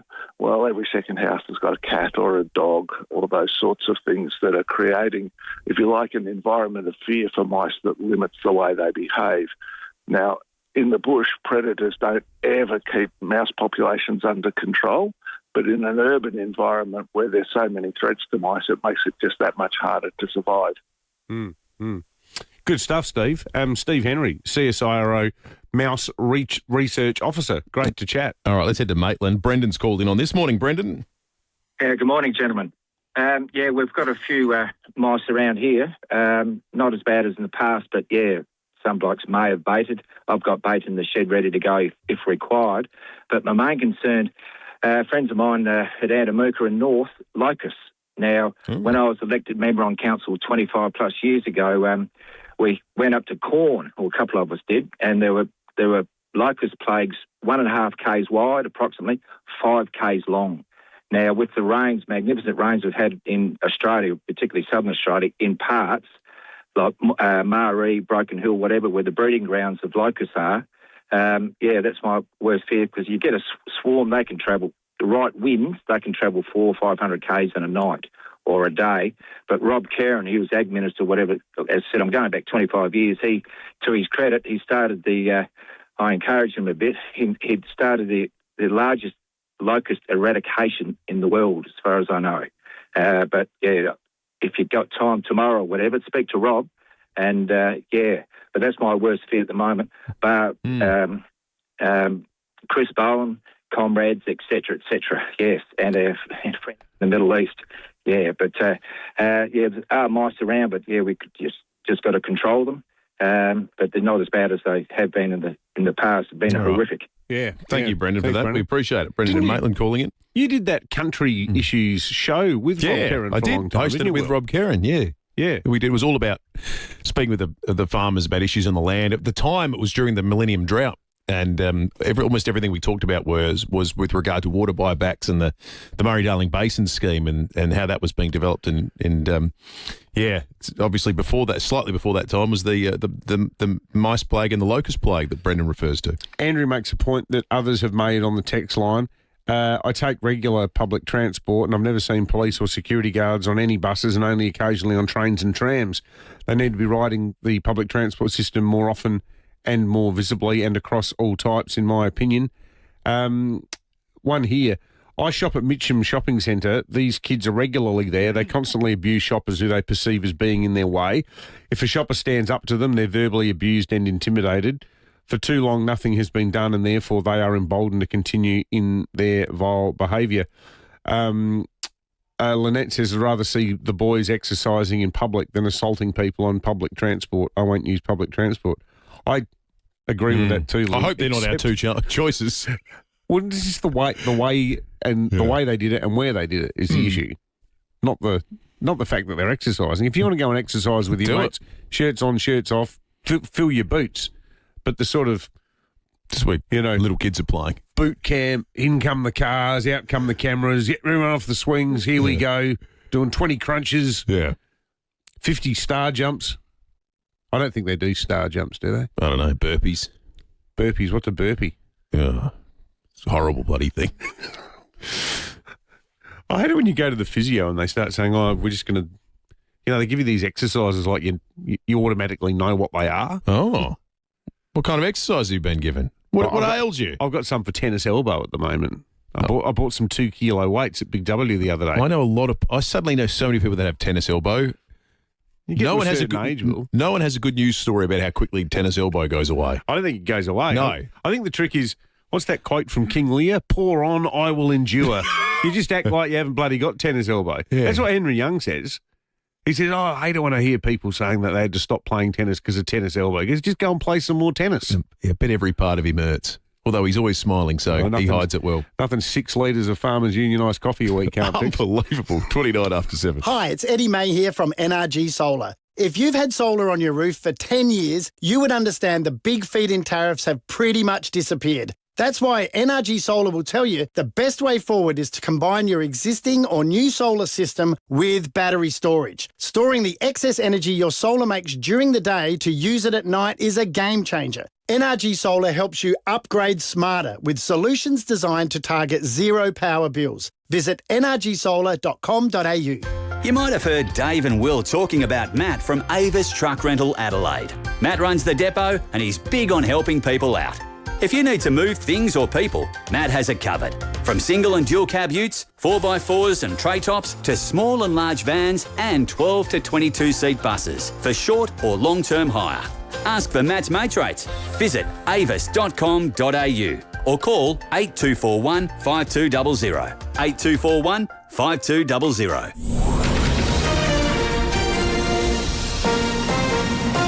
This is 5AA News. Always Adelaide. Sunny 29 today with the 7:30 news. Good morning, I'm Matthew Pantry. Physio Extra, keeping you healthy. Marion, Pirie Street, Norwood, Hallett Cove, Seaford and Victor Harbour. PhysioExtra.com. 5 youths aged 13 and 14 have been issued with transit barring orders following an investigation into a recent incident on the Belair train line. Last month, a woman was harassed on the train by a group of boys riding BMXs. Following interviews, 4 were issued with a formal caution for causing a nuisance, annoying or interfering with the comfort of others on a passenger service. 1 was given a formal caution for assault in relation to attempting to hit the victim's phone out of her hand. SAPOL is conducting Operation Mountain, focused on addressing anti-social behaviour on public transport during the school holidays. Transport Minister Joe Sockarch says while the transport ban is only for a fortnight, there is a point to that. We want these 13 and 14-year-olds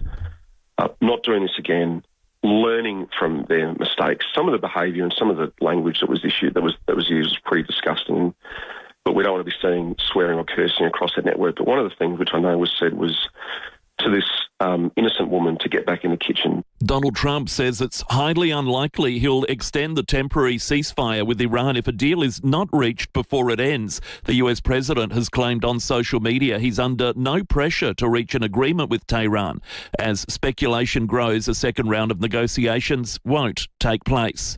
Police are investigating a crash at Warradale last night. Senior Constable Holly Frisbee says they were called to Diagonal Road after a Subaru station wagon hit a Stobie pole and then went through the fence of a nearby home at around 9:45. The driver and sole occupant, a 42-year-old Warradale woman, was taken to hospital with minor injuries. The car sustained extensive damage and was towed from the scene, and police asked anyone who was witness to that collision to contact Crime Stoppers. Meantime, 2 17-year-olds are lucky to escape injury after their Subaru slid down an embankment on Mount Lofty Summit Road at 7:30 last night, hitting trees, including one which fell on their car, driver copping fines. The state and territories will be expected to play a bigger role to reduce federal spending on the NDIS. The Albanese government says reining in the cost of the ballooning scheme will be a centrepiece of the May budget. Treasurer Jim Chalmers meeting state counterparts today. They'll be asked to make the program more sustainable. The coalition expected to unveil some of its major housing policies as Labor ponders changes to capital gains tax ahead of next month's budget. Opposition housing spokesman Andrew Bragg will use a speech today to claim the cost of taxes and regulation makes up more than half the price of a home. Thousands of students are abandoning higher levels of math in their final years of schooling, despite a push for more young Australians to work in STEM.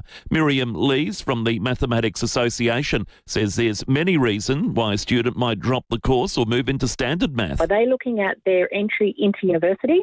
Are they looking at what happens once they get into university and whether they will have the skills required for the course that they want to get into? Or are they being pressured perhaps from other groups?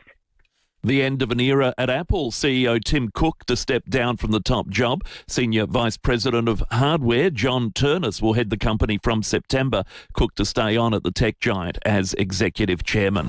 Turning to 5AA Sport. Agostino Mitsubishi's is overstocked with demos that must be cleared. Upgrade your vehicle today. Nailsworth and Mawson Lakes. And with sport, Tom Wren. Thank you, Matty. Well, questions again being asked about the AFL tribunal process. Eddie Summerfield reports. 8 days on from Zach Butters being reported for umpire abuse in Port Adelaide's loss to St Kilda, a $1,500 fine has been thrown out by the appeals board as the Power proved a miscarriage of justice at the tribunal because tribunal member Jason Johnson was driving during last week's hearing. The AFL apologising for the inconvenience caused for the error in law. But even last night's hearing wasn't without elements of a bush league. The process interrupted by Port Adelaide's lawyers' dogs barging into the room he was in and barking. Power GM of football Ben Rutten says the current system isn't fit for the competition. Well, I think we deserve better. The league won't seek a retrial. Carlton's Elijah Hollands has been admitted to hospital. The club kept him on the field last Thursday against Collingwood after what appeared to be a mental health episode. The Blues are under mounting pressure to justify the way they handled Hollands on the night. A club statement has confirmed his admission to hospital. Still on footy, and Adelaide midfielder Sam Berry admits he and his teammates are frustrated with the team's slow starts. The Crows have won only one first quarter so far this season, and Berry has told Rowie and Timmy G the one against St Kilda had a lot to do with their movement going forward. Getting a little bit sick of having this conversation, really, because I think we've done it probably nearly every game this year now. Still something we're just trying to tidy up, but I think this week was probably a little bit different as far as it was just to do with a bit of polish going forward.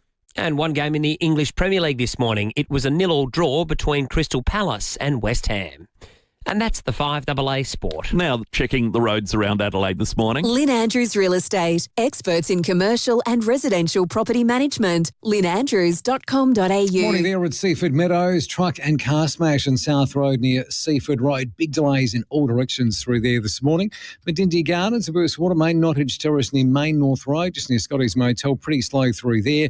And Crafers Barry down still slowing up the freeway near the Crafers interchanges. They fix it up from that truck crash the other week. Camera Baines Road on Cabringa Hills. Stay across today's news with the Sky News Australia app. Watch the latest in sport on Australia's only 24/7 sports news channel. Download the Sky News Australia app today. T's and C's apply. Adelaide's most accurate traffic on 5AA. And 5AA's forecast, a sunny day, 29 today, cloud clearing 27 tomorrow. Sunny days ahead, 29 Thursday, 28 Friday, 27 on Anzac Day. Right now it is 20 degrees. 5AA, always Adelaide. Agostino Mitsubishi's demo clearance sale is on right now with loads of demo vehicles that must go. They're absolutely overstocked, so why pay full price when you could drive away with a feature-packed demo model for less? Plus, they're including 10 years warranty and cap price servicing with any demo car purchased during the sale. Agostino Mitsubishi's demo clearance sale is on now. Nailsworth and Mawson Lakes. Hurry, stock won't last.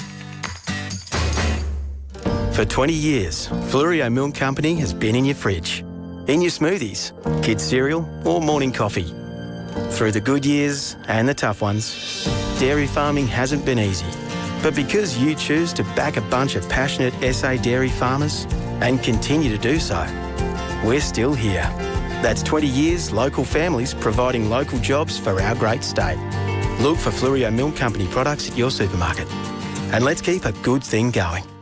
Tiles and grout, they're an open invitation for mould. You can scrub and seal it, but it'll be back.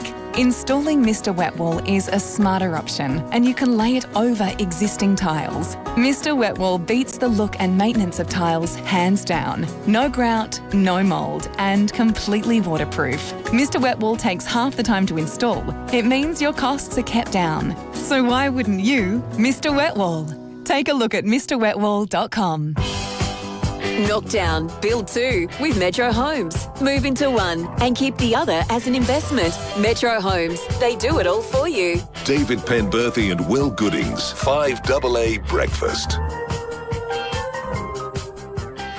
22 to 8. We're heading to the nation's capital. Phil Coorey in just a moment from the Australian Financial Review. Some very interesting discussions and debates coming out of Canberra ahead of the federal budget, both with regard to the tax you will and won't pay, but also who pays for the NDIS? I mean, it's all us eventually, but is it the states? They're being asked to pay more in the event that they do not sign up to the new autism plan that the Federal Health Minister Mark Butler has been championing for. We spoke about this at the end of last year, I recall. This debate continues to bubble along. Phil's written about it. We'll chat with him about that in just a moment.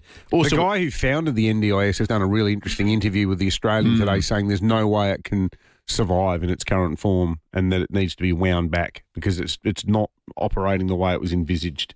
It's right. And so much of it is that the profit motive and the fact that people can also access money for services that are, on the face of it, marginal. The medicalisation of issues which generations ago were treated as minor behavioural quirks or qualities that people would grow out of, young people would grow out of, or could deal with themselves because they're actually reasonably common. Well, the idea that you're anxious in a lot of cases, is just part of growing up. And that's not to make light of the really serious cases. Let's start here with Phil Curry then, who's on the line from the Fin Review. Phil, good morning to you. Morning, fellas. You've written a bit about the federal government's attempts to try and reform the NDIS, in part by shifting some of the cost burden for the management of autism spectrum disorder to the states. But that sounds like it's still at an impasse. Look, most of them are on board, Will. But Queensland's still holding out for, I don't know, because it's Queensland.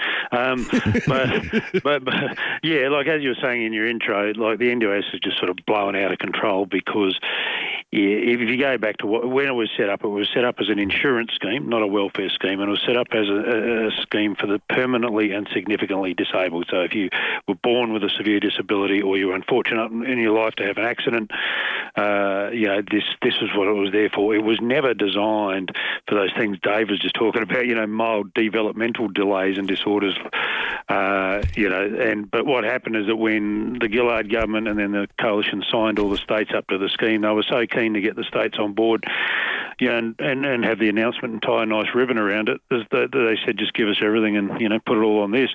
And so the states said, sure. So all those foundational supports, as we used to call them, just got chucked on the NDIS, and then it became this complete rort, this complete industry. So hundreds of thousands of young kids went on the NDIS largely with the mildest of conditions. We're not talking about severe autism or something. And, suspiciously, the rate of autism diagnoses went through the roof.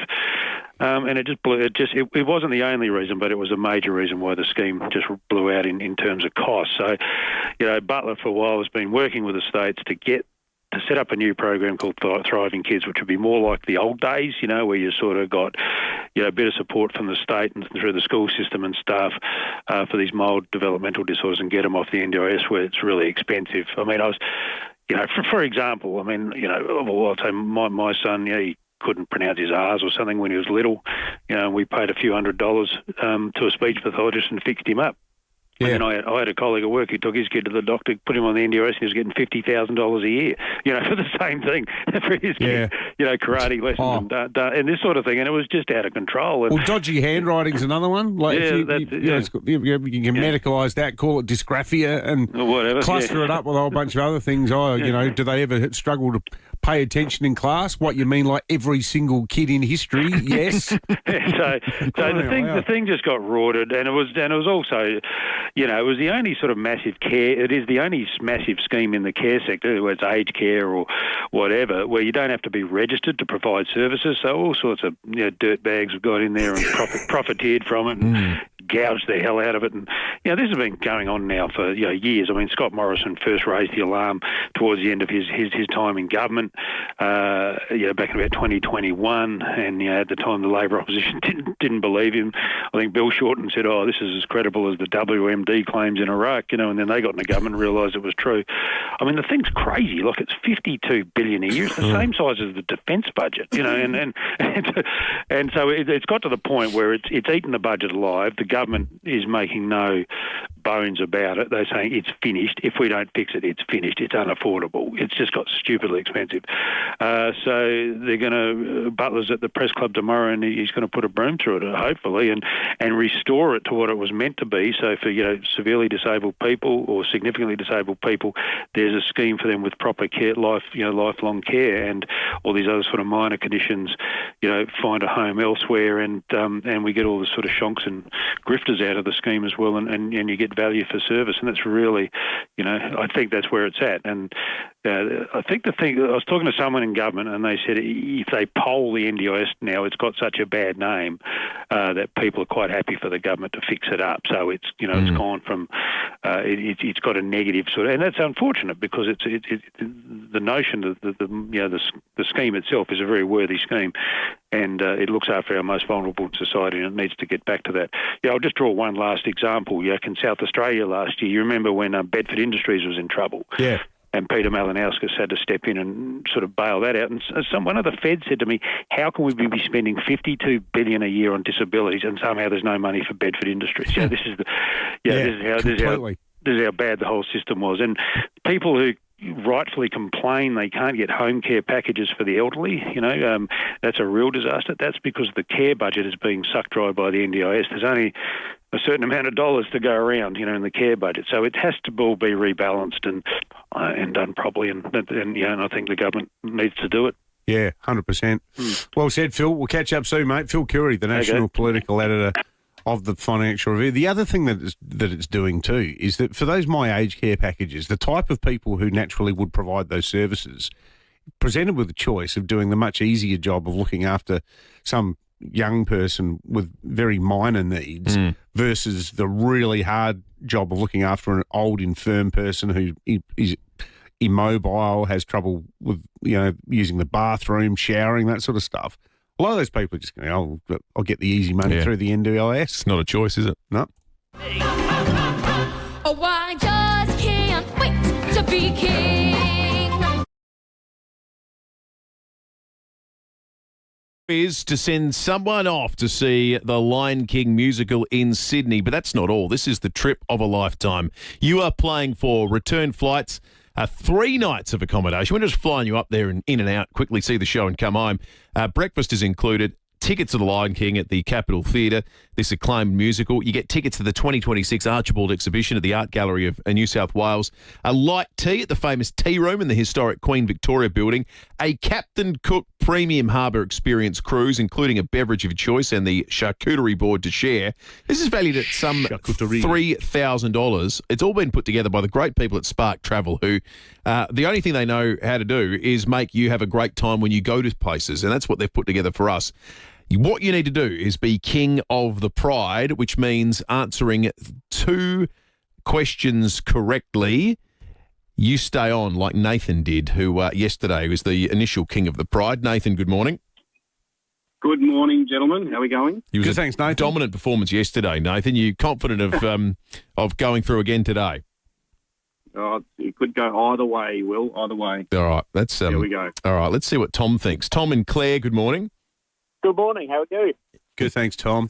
You catch Nathan's performance yesterday, Tom? Yes, I did. Yeah, right. Yeah, so he's red hot. He's got the power of incumbency. Your names are your buzzers. Yes. Yep. 2 correct answers means you are king of the pride for today. Here we go, Nathan and Tom. Question number 1. Formed in 1922, what is the full name of the Australian organisation known as the CWA? Tom. Yes, Nathan. Tom.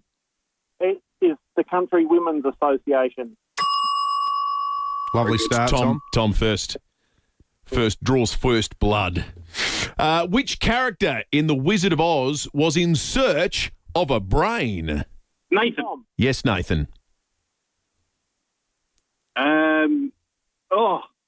The Tin Man. He was after a heart. Sorry, Nathan. Let's go to the third question. What animal is the mascot for Paddle Pop ice creams? Tom. Nathan. Yes, Tom. Paddle Pop Lion. Oh, that's Tom. So unfortunately, Nathan's been knocked off his perch. Bad luck, Nathan. And this morning, Tom is the king of the pride. So Tom and Claire, clear your diary for tomorrow morning, and you will be contesting again tomorrow. The lion wanted the brain, didn't he? In The Wizard of Oz. No, the lion, like courage. It's the scarecrow that needed the brain. Of course, the scarecrow. The Tin Man wanted a heart. The lion wanted a heart. No, the lion wanted courage. Well, was it in the form of a heart? Was it? Arguing. I thought How scary is that film? Yeah, it is. Bizarre. It is, especially the early sort of black and white parts. Before it goes it's such a stunning movie, isn't it? It's remarkable. I watched it a lot when I was younger, and it was well and truly in the era of colour films. However, the transition from black and white to colour was still such a striking moment in that movie. Mind-blowingly good film. All right, it's 11 minutes to 8. Time to check traffic. At Seaford Meadows, got a nasty truck and car smash South Road near Seaford Road. Big delays in all directions through there. Medinty Gardens, a burst water main, Nottage Terrace near Main North Road, just near Scotty's Motel. That too is also slow. And the freeway slow too through Crayfors due to that damage from that truck crash the other week. That'll take a couple of weeks to get sorted out. Camera High Street, Wollonga and War Memorial Drive in North Adelaide. Pack in the car like Tetris? Nailed it. Well, kind of. Bag lifting muscle ache after? That's one for Panadol Extra. Always read the label and follow the directions for use. Incorrect use could be harmful. Adelaide's most accurate traffic on 5AA. Find one on the train. Find one at the Oval. Find one at the shopping centre. Find one in a heartbeat. Thanks to new legislation, there are now even more automated external defibrillators across SA. In an emergency, call 000 to be directed to your nearest AED. Visit sahealth.sa.gov.au/AEDs. A message from the Government of South Australia. If you're after legendary reliability and safety, get a Toyota forklift. Yep, Toyota is still the world's #1 forklift brand, famous across just about every industry for their reliability and safety. That's the Toyota Forklift Advantage. And with great electric options and branches all over the country, find the right Toyota forklift for you at toyotamaterialhandling.com.au. Don't just get a forklift, get a Toyota forklift. Polio may be all but eradicated in Australia, but its effects are not completely gone. Symptoms like weakness, joint pain and fatigue may still persist. If you suffered from polio as a child or it affected your parents, Polio SA would like to hear from you. Polio SA is a support group for post-polio syndrome. There's no cure, but there are recommended management strategies. The group can help you understand how polio can affect survivors later in life. These symptoms can be hard to diagnose. Even medical professionals might miss it. Polio SA is committed to making life for polio survivors as comfortable as possible. Find out more by speaking to Polio SA's Community Officer, Lauren. Visit poliosa.org.au and get in contact today. Is your outdoor area living up to its potential? If not, speak to Luba House and transform your outdoor area with an opening and closing roof that's ready for next summer. An SA family-owned business, Luba House do everything. Planning, design, council approvals, local manufacturing and installation, so you'll have peace of mind it's done right. Don't wait any longer. Find out more with a free design, measure and quote. Bring your outdoor area to life with Luva House. luvahouse.com.au. Zambrero is turning up the feel good with their new Nourish Plus bowl and burrito. Built with nourishing ingredients like fresh kale and cabbage slaw, house-made guac, spiced sesame crunch, and tangy pickled onions. Layered with flavour, texture and balance in every bite. Looks great and tastes even better. It's sure to be your new go-to for a limited time only. Zambrero, feel good Mex. 5AA Breakfast is streaming live right now. To watch, simply head to 5AA on Facebook or YouTube. Knockdown, build 2 with Metro Homes. Move into one and keep the other as an investment. Metro Homes, they do it all for you. David Penberthy and Will Goodings, 5AA Breakfast.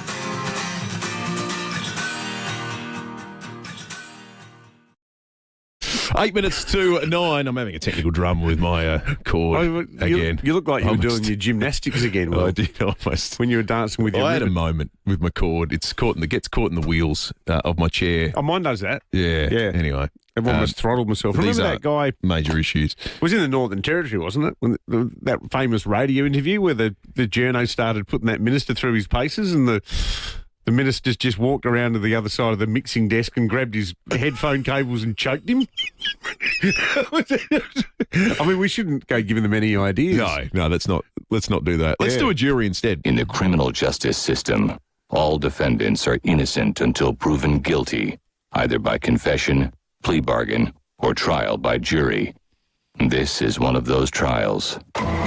Hasn't been a great week for the AFL. Hasn't been a great week for Zoom meetings, I think, either. The Zach Butter's initial AFL tribunal meeting became most regarded not for the subject matter or the he said nature of the discussion, but rather because one of the tribunal members was on his way to an open house inspection and conducting the entire thing via Zoom from his car. Then, as the argument was being made by the Port Council, Paul Elric KC, he had to pause the argument he was making about distraction because of the fact his dogs were going bananas in the office as he conducted the appeal by Zoom. So I want to ask you this morning, the Zoom/Teams/remote meeting, benefit or burden? Because I can imagine that some people say it allows them to work remotely, you know, if you're out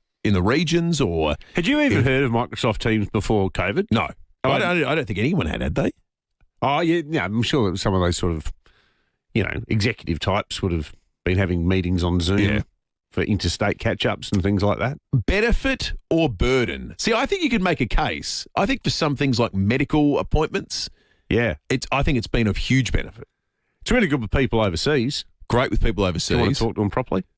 But overall, on you the can do balance, FaceTime on your phone. On the balance of these things, is the Zoom meeting a benefit or a burden? 8223 Render your verdict, and in the process, you could win yourself $100 worth of the excellent Samtas seafood. It's good to put these, COVID-era technologies to the test now in the harsh light of day. $100 worth of Samtas seafood, open 7 days, factory direct, Richmond Road at Richmond. It is. It has actually provided a bit of an insight into, and this is where I always sort of raise an eyebrow where people say, "Oh, look, you can do anything just as effectively, if not more effectively, remotely as you can in face-to-face meetings." Well, the AFL this week has really thrown a spanner into that argument. They've set back the entire course a long, long way. I mean, if this is the way the public service works now, some of the government departments in Canberra are more than 50% fully remote. But attitudes to this have changed politically. Maybe I'm not... obviously, what you mean, because Peter Dutton got smashed. Peter Dutton got smashed, and in the UK too. It's sort of the reform mob. 2 years ago, if you said, we're getting rid of work from home, I think a lot of Conservative people would have said, good. They got smashed for saying it over there and had to walk it back as well because they were saying, well, hang on, aren't you pro-family? Yeah. This is an anti-family measure. It's amazing how much has changed. Let's see what the jury thinks. Juror number 1 in Parafield Gardens, benefit or burden? Yeah, I reckon benefit at this point. Benefit at this point. Thank you, juror number 1. What do you say, juror number 2? Benefit. What you can do is pretend to cough, turn your camera and microphone off, give your colleagues some honest feedback, and then turn your microphone and camera back on. Yeah, that's probably good for mental health, I would think. Thank you, juror number 2. Juror number 3, good morning. And that's why it's a burden. People turn on and then they turn off their mic and their camera and leave the meeting. So, burden. Thank you, juror number 3. Juror number 4, what say you? Oh, get rid of working from home. There's the cause of the trouble. Burden. Thank you, juror number 4. Juror number 5, good morning. Good morning. I think it's a benefit unless protocols on the online aren't followed. So protocols are such as, you need to be fully present, you're not distracted, etc., etc. As if you're at a meeting room. That's a qualified benefit, I think. Thank you, juror number 5. And juror number 6, good morning. Yeah, g'day, boys. Okay, I reckon it's out. I had an job interview a few weeks back. I had a shower. I got my times mixed up because the times were interstate. So my phone was ringing and kept ringing. I went out and answered it. I didn't have any jocks on. I just answered the phone and I was reminded of an interview. And I jumped straight onto Teams, but I forgot to put my pants on. And unfortunately, all was exposed, if you like the flash. And I presume this was the kind of job where you need to be wearing pants, juror number 6. Well, it was. That's exactly right. It wasn't the scamp, and that was a bit embarrassing, actually. But all in all, it was a good effort. That would be a vote for burden. It was a good effort. What a completely misleading summary that was. That was fantastic. Magnificent work. I don't buy a single word of that story. No, that felt, but I think we should give him the prize. Yeah, but it was well delivered. You wouldn't believe what happened to me. The bloke arrived in casualties. You wouldn't believe I was up on the roof cleaning the gutters. $100 worth of Samtas seafood coming juror number 6's way. What won in the end? It was a pretty even distribution of benefit and burden. Yeah, right. 3 apiece. 3 apiece. There you go. Breaking 8 coming up next. Your old hot water system can drive as much as 40% of your energy bill. Fortunately, you can upgrade to something that's 70% cheaper to run thanks to Right Price. They're the leaders in heat pumps and installation. Now's the time to upgrade and save money on a more efficient hot water system and take advantage of government incentives and free installation. Reduce your energy costs today with a heat pump from Right Price. Make the switch with Right Price Hot Water. At Right Price, heating and cooling, you can get the price right at Right Price. You can rent a little, you can rent a lot. You can rely on Red Spot to keep Aussie airport rentals fair. We're the only car rental company who have kept our prices low during the fuel crisis. And we're the only Aussie-owned and operated choice in major airport terminals all over the country. Experience the local service that saw us named Product Review's 2026 Car Hire Service of the Year. For a deal you can rely on, book your next rental direct at redspot.com.au today or call 1300 66 8810. Red Spot. Local news and information first. This is 5AA News, always Adelaide. Sunny and 29 today with the 8 o'clock news. Good morning, I'm Matthew Pantelis. State-of-the-art facilities, hands-on treatments and same-day appointments. 6 locations. PhysioExtra.com. 5 boys aged 13 and 14 have been banned from public transport for a fortnight after an incident on the Belair line. Last month, a woman verbally abused and harassed on the train by a group of boys who were riding BMXs. Following interviews, 4 were issued with a formal caution for causing a nuisance, 1 given a formal caution for assault in relation to attempting to hit the victim's phone out of her hand. Transport Minister Joe Sockarch hopes the boys learn a lesson. It's gross behaviour. We want to stamp it out, and hopefully this is going to be a scare that these young boys have got that will see them never do it again. It can be a pretty serious offence. Under the legislation, there can be a fine issued or a further and extensive barring order, which removes their privilege for a very long time, if not forever, from ever riding public transport again. 2 suspicious car fires overnight are under investigation. Police and MFS called to McCulloch Street and Elizabeth Downs at 5 a.m. with a Tesla sedan on fire. The Tesla destroyed. The wheels had been stolen from the vehicle. Senior Constable Holly Frisbee says there's also an earlier car fire at Hillbank. Yeah, about 4 o'clock, police and MFS crews were called to Ashwood Boulevard to reports of a Holden on fire. Fire crews quickly extinguished the fire, not before extensive damage was caused.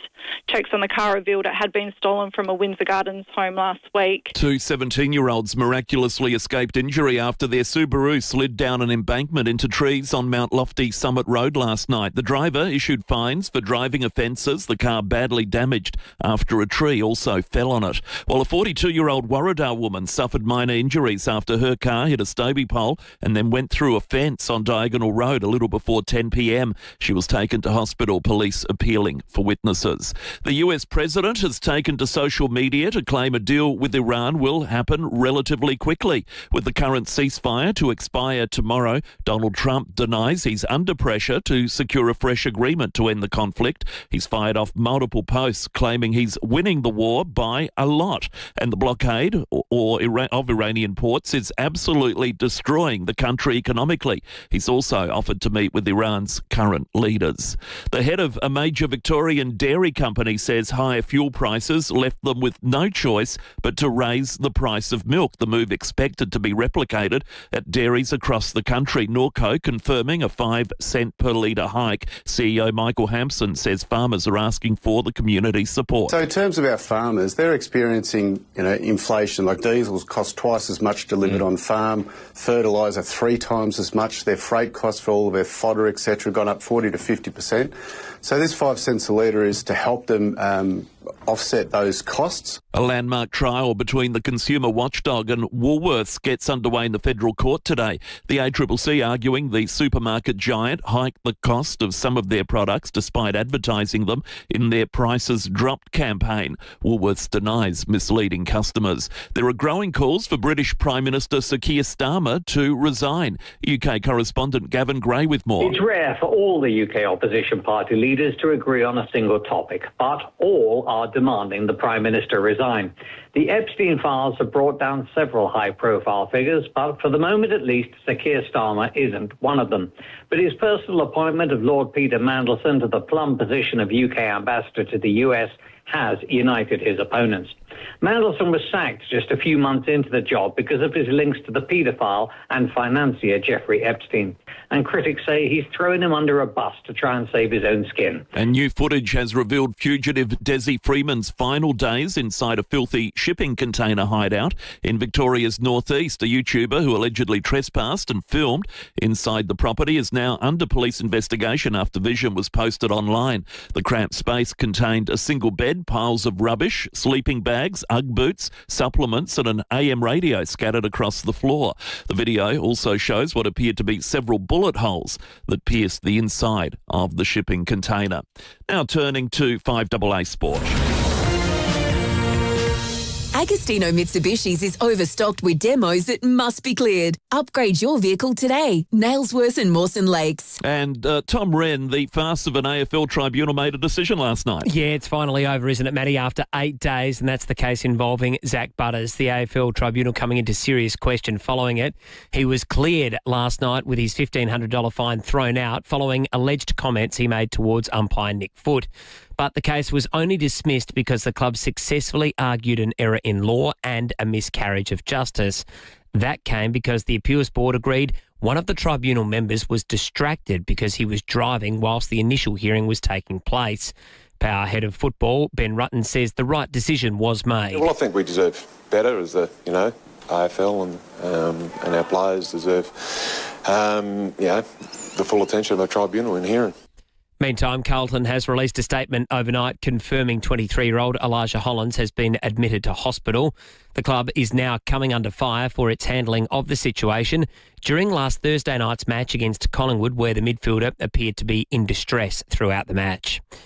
Well, two-time French Open champion Carlos Alcaraz has put his tournament defence in doubt as he awaits medical test results from a wrist injury. One game in the IPL overnight. It was the Mumbai Indians recording a 99-run win over the Gujarat Titans. That win lifts Mumbai up to 7th on the table. And Crystal Palace and West Ham have drawn 0-0 in the English Premier League. West Ham remains 2 points above Tottenham and the relegation zone. And that's the 5AA Sport. 5AA's traffic now. Lynn Andrews Real Estate, experts in commercial and residential property management. lynnandrews.com.au. Morning there at Seaford Meadows. A truck and car smash causing really big delays this morning. South Road near Seaford Road. Avoid that if you can today. Also big delays at Medindy Gardens due to a burst water main. Nottage storage near Main North Road and Scotty's Motel. That is super slow. And look out for debris on the road at Oaklands Park, the intersection of Sturt Road and Diagonal Road. Early morning camera, the Esplanade Seaford. Walk around 10,000 steps a day this May to help make hospitals a happier place for sick kids. Join Starlight's Super Steps Challenge at supersteps.org.au. Adelaide's most accurate traffic on 5AA. Sunny for Adelaide today, 29, cloud clearing 27 tomorrow, more sunny days ahead, 29 on Thursday and 28 for Friday. Anzac Day will be 27. Right now it is 20 degrees, 5AA, always Adelaide. Hi there, Brett Ibbott here for Mawson Lakes Mazda. They're kicking off the year with a big one. All 2025 plate Mazdas are priced to clear. Plus, a massive range of low-kilometre demos that must be cleared as well. Take a look at their extensive range of models and colours. No gimmicks, no fuss. Just the best price and the best customer support for you and your shiny new Mazda. The 2025 plate clearance. On now at Mawson Lakes Mazda. Salisbury Highway, a short drive from the city. Some swear jars collect coins, but at Buy Urban Bathrooms and Kitchens, their swear jar collects promises. Hi, I'm Amy. I hope you can hear me smiling because that's how I answer the phone. I'm your first contact at Buy Urban and I swear to help you any way I can. I'm Laura. I swear to help bring your thoughts and design ideas to life, just how you envisioned them, or better. For a team that swears to deliver on quality and service, see Buy Urban Bathrooms and Kitchens, Adelaide's home renovation experts. In Adelaide and across South Australia, this is 5AA, always Adelaide.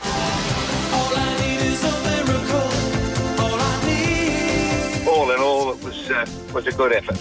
Knock down, build two with Metro Homes. Move into one and keep the other as an investment. Metro Homes, they do it all for you. David Penberthy and Will Goodings, 5AA Breakfast. Good after 8, breaking 8 coming up in just a moment. Also this hour, we're going to recap the Zach Butters verdict last night. The appeals tribunal found that there was significant error in the first tribunal meeting. The error being one of the panellists was off doing something else, namely going to an open inspection at the time. Fox Footy presenter and make a quid somehow. The best chronicler of the craziness of AFL tribunal matters, David Zeta, is going to join us on the program. If you're interested in any time anyone goes to the tribunal, the arguments we made, David Zeta does an amazing job on his Twitter of covering the whole thing in detail, which he did again in this case. So we'll be talking to him about that very, very shortly. Lots of texts on 0448 08 1395 as well. You can contact us that way, or you can give us a buzz on 8223 0000. We'll get to some of your feedback in a moment. But first, let's get into breaking at 8. Well, the big question ahead of the looming federal budget is what is the impact of the war going to have on tax? What is the impact of the war going to have on spending and savings? But on the tax front, the government is doing almost everything within its power to almost invite speculation at the moment. Normally, governments try to sort of hose things down, but Jim Chalmers seems quite happy for people to speculate about the fact that there are going to be significant changes to capital gains tax.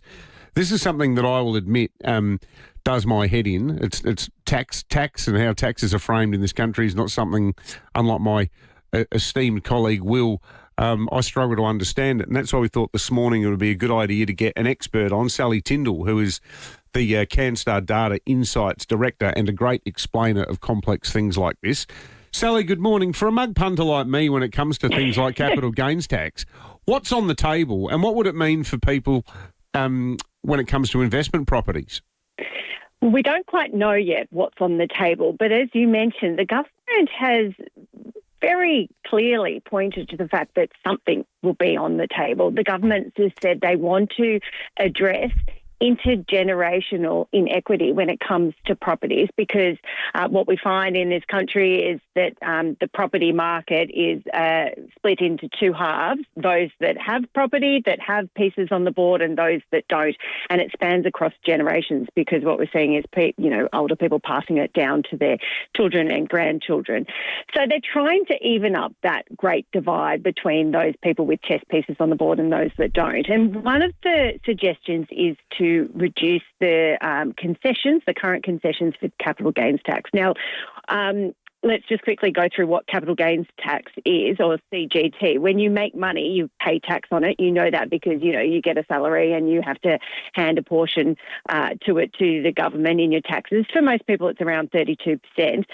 But when you sell property, the tax around it is different. If it's your own home, the one that you live in, probably with a mortgage, it's typically tax-free. But if it's an investment property or an investment such as shares, and you sell that property or you sell the shares, the amount that you make then gets applied to your taxable income in that year. But if you've owned the asset for more than 12 months, so if you owned this investment property for more than 12 months, you get a 50% discount, which means that you only pay tax on basically half of the profit that you've made from selling that property, not 100% of the profit. And this tax was introduced in 1985, but the discount, that 50% discount, it was only introduced in 1999 to encourage long-term investing. The government, there's lots of speculation, but the speculation is that the government will scrap the discount, they'll halve the discount, or they'll go back to what it was pre-1999, where you had to pay tax on the amount that you made, but they adjusted it for inflation. So they're the options that have been kind of slated as being on the table, but we don't quite know just yet. So we don't know the model, but we do know what the motivation is, because the government have been forthcoming saying they want to address, as you said at the start, Sally, intergenerational inequality and access to housing and so forth. So to those, whatever the model ultimately looks like, do you think that a capital gains tax change will have any meaningful impact on the price of housing? Will it see capital leave the housing market? Will it drive investors away? Because it seems a lot of economists think that's pretty dubious. Yeah, it's interesting. A lot of people with vested interest in this game too. So it's difficult to understand. Depends on the size and the scale of the cutbacks, but also what the actual impact will be. Will it be a silver bullet for the housing market? Absolutely not. Doesn't matter what they put on the table. I can't see it being a silver bullet. There's a lot of people that say that it'll drive away investors. That might be the case, but if the property market is continuing to grow, that's what really attracts investors in, is the idea that they might be able to make money on the property. It doesn't, not so much the size of the discount of, the tax discount that they get.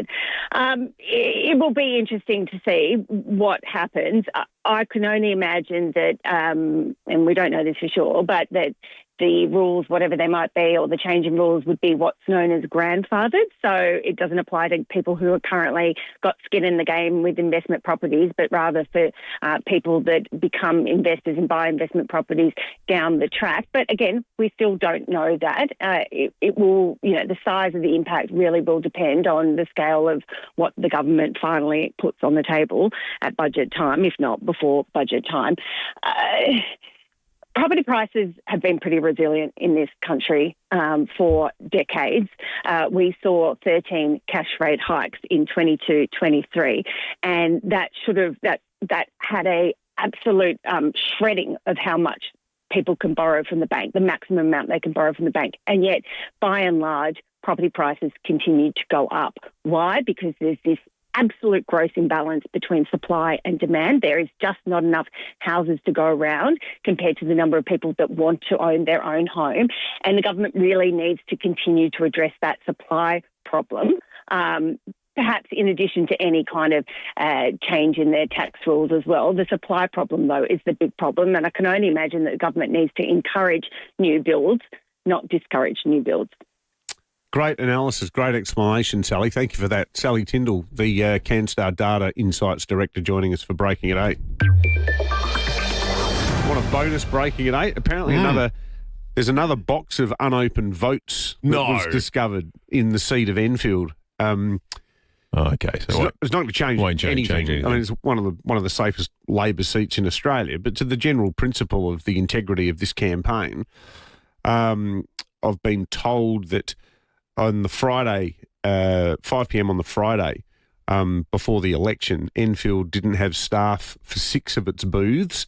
There'd been no computer training, and also polling booth managers were unable to see who had completed the training. That meant that staff who hadn't been trained or couldn't prove that they had been trained weren't able to be used on election day to issue votes. This meant that there were a whole bunch of people sort of standing around there who were going, well, I'm not sure if I'm actually, legally allowed to do this. But this is the clincher.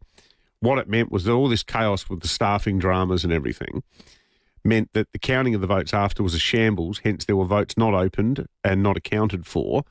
I've been told by someone that they found 3 sets, that's 3 boxes of unopened votes. They managed to get 2 lots into the count, but there was 1 box of about 100 or 150 votes that didn't get counted at all. And none of these people have been paid yet either. Your average parents and friends committee at the local primary school, or at the events team at the sporting club of your choice that all do it for free, would have done a better job of organising this election. This has been a statewide embarrassment.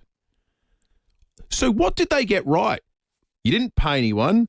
You didn't count all the votes. You made it impossible for some people to cast their vote. And those that got there found the technology didn't work. Like, I don't know what the other KPIs are. Yeah, well, the independent inquiry is going to be interesting, isn't it? Who's doing that? We should find that out. I'm not sure who's actually doing the inquiry. But they've got plenty of material to work with, haven't they? That is just absolutely staggering. But you hear that sort of stuff, and it engenders mistrust and suspicion. Yep. Everyone thinks the great thing about living in Australia is that you rock up on polling day and your vote has the same weight as that of the Premier and the opposition leader.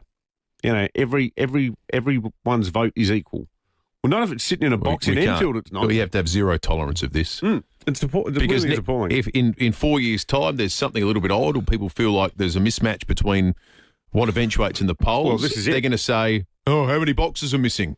Well, I mean, it is serious. When you think about like a totally valid argument between One Nation and the Liberal Party at the moment about who's the opposition, well, we know that it's the Liberals because they got 5 seats and One Nation got 4. But it's a pretty close-run thing. And imagine if that Narungga result had been different. I mean, you know, this it's hugely important that things like this happen. And having lived in a country where, in Mexico, where votes vanish all the time and where the entire system is utterly corrupted to the point where nobody has any faith in it. You've got people like the former mayor of Mexico City, Cuauhtemoc Cárdenas. He won an election in what was suspected to have been a landslide. All these votes were turning up in boxes in rivers. You know, there's a link between poorly run elections and civil disorder. Completely. All right, let's check traffic. Morning there at Seaford Meadows. Truck and car smash South Road near Seaford Road. Big delays in all directions through there. Also got big delays at Bidingi Gardens due to a burst water main, Nottage Terrace near Main North Road, just near Scotty's Motel. And debris on the road this morning, Oaklands Park to keep an eye out for, Sturt Road and the Diagonal Road intersection. Early morning camera, the Esplanade at Seaford.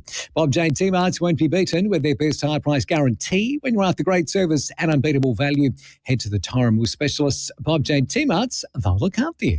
Adelaide's most accurate traffic on 5AA.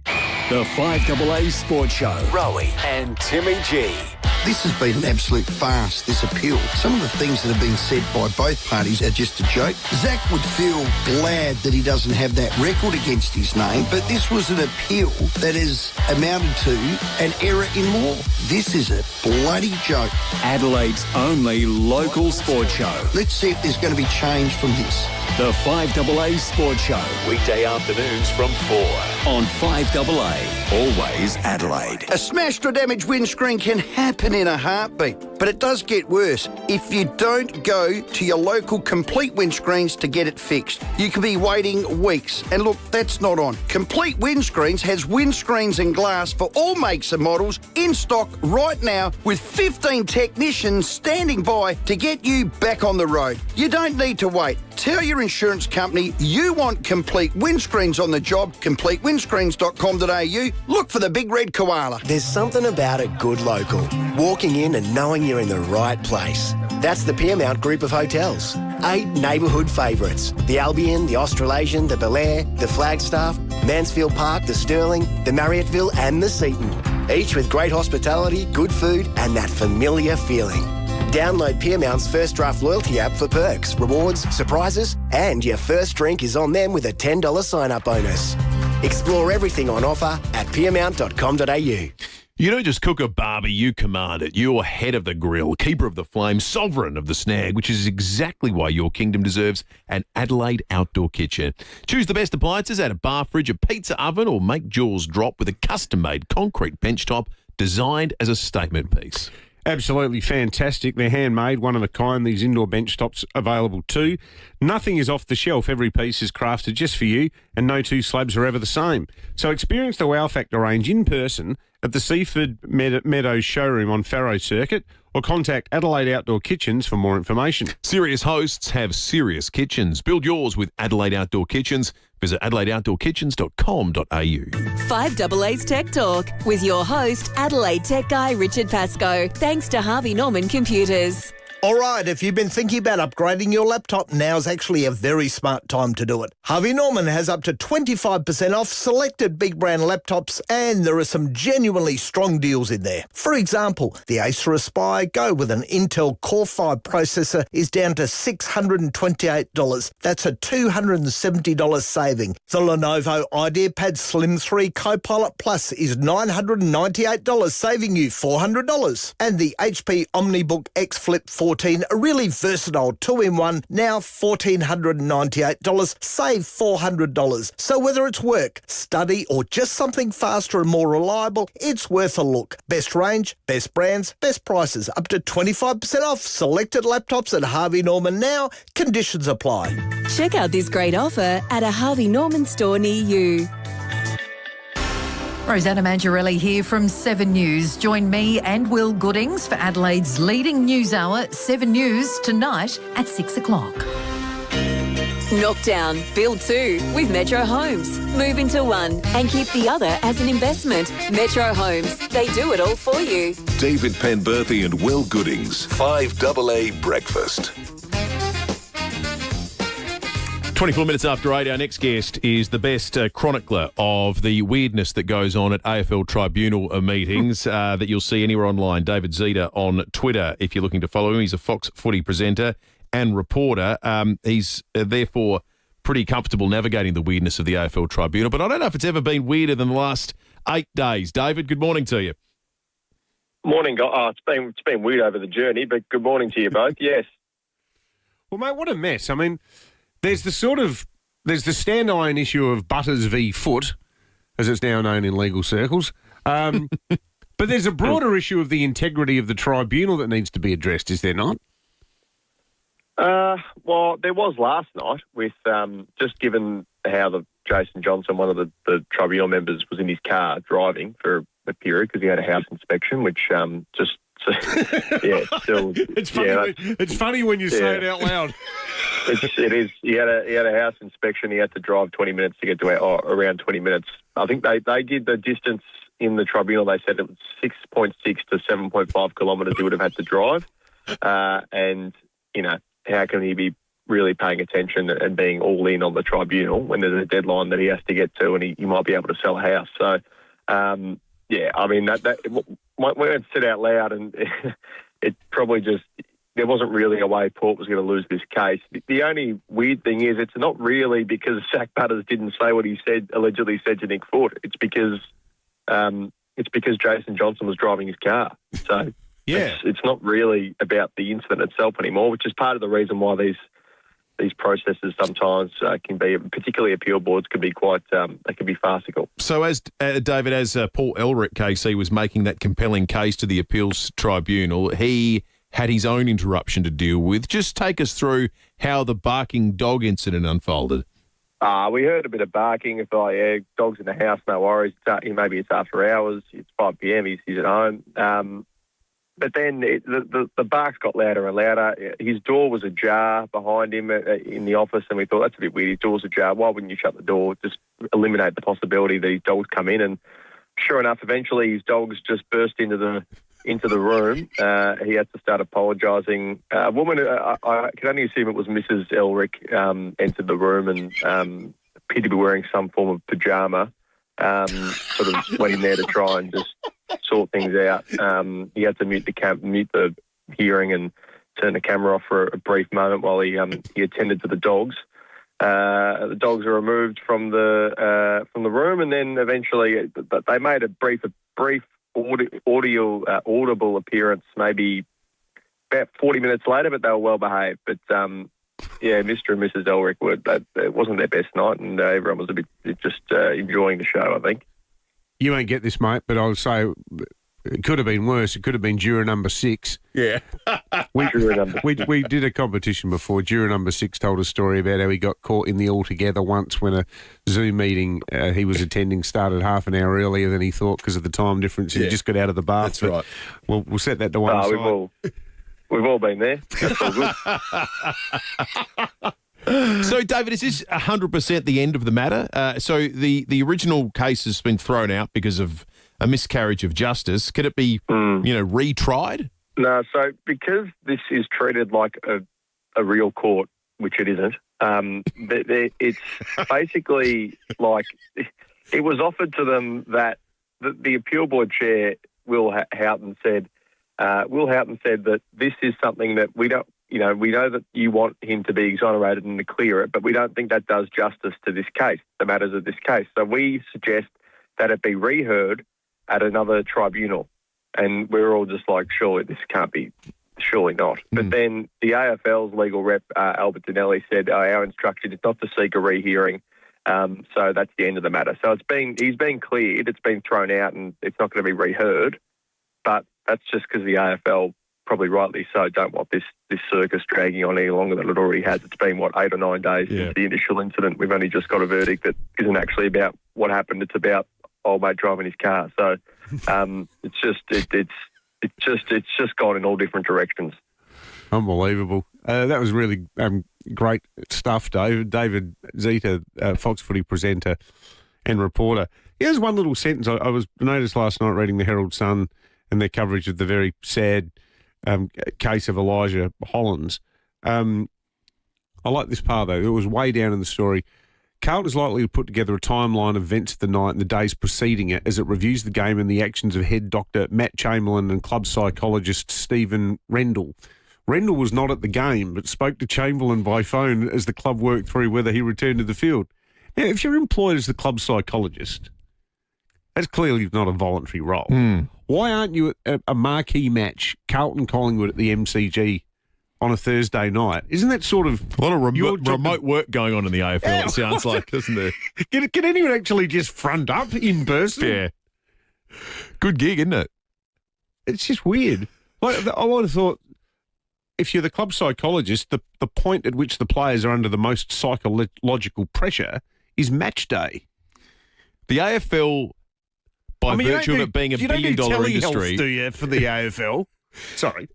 By virtue of being a billion-dollar industry, it feels like it should be much further away than country footy than in reality it actually is. Where, the psychologist's out of town, couldn't be in this week. Yeah. And we're doing the tribunal, but look, one of the blokes arguing, missus wandered in the pyjamas, so that interrupted things for a little while. It just feels, if this was happening in Lucendale, it would make a lot of sense. Yeah, exactly. This was like, the Strathalbyn Roosters. All right, 5AA News Time. 5AA Breakfast is streaming live right now. To watch, simply head to 5AA on Facebook or YouTube.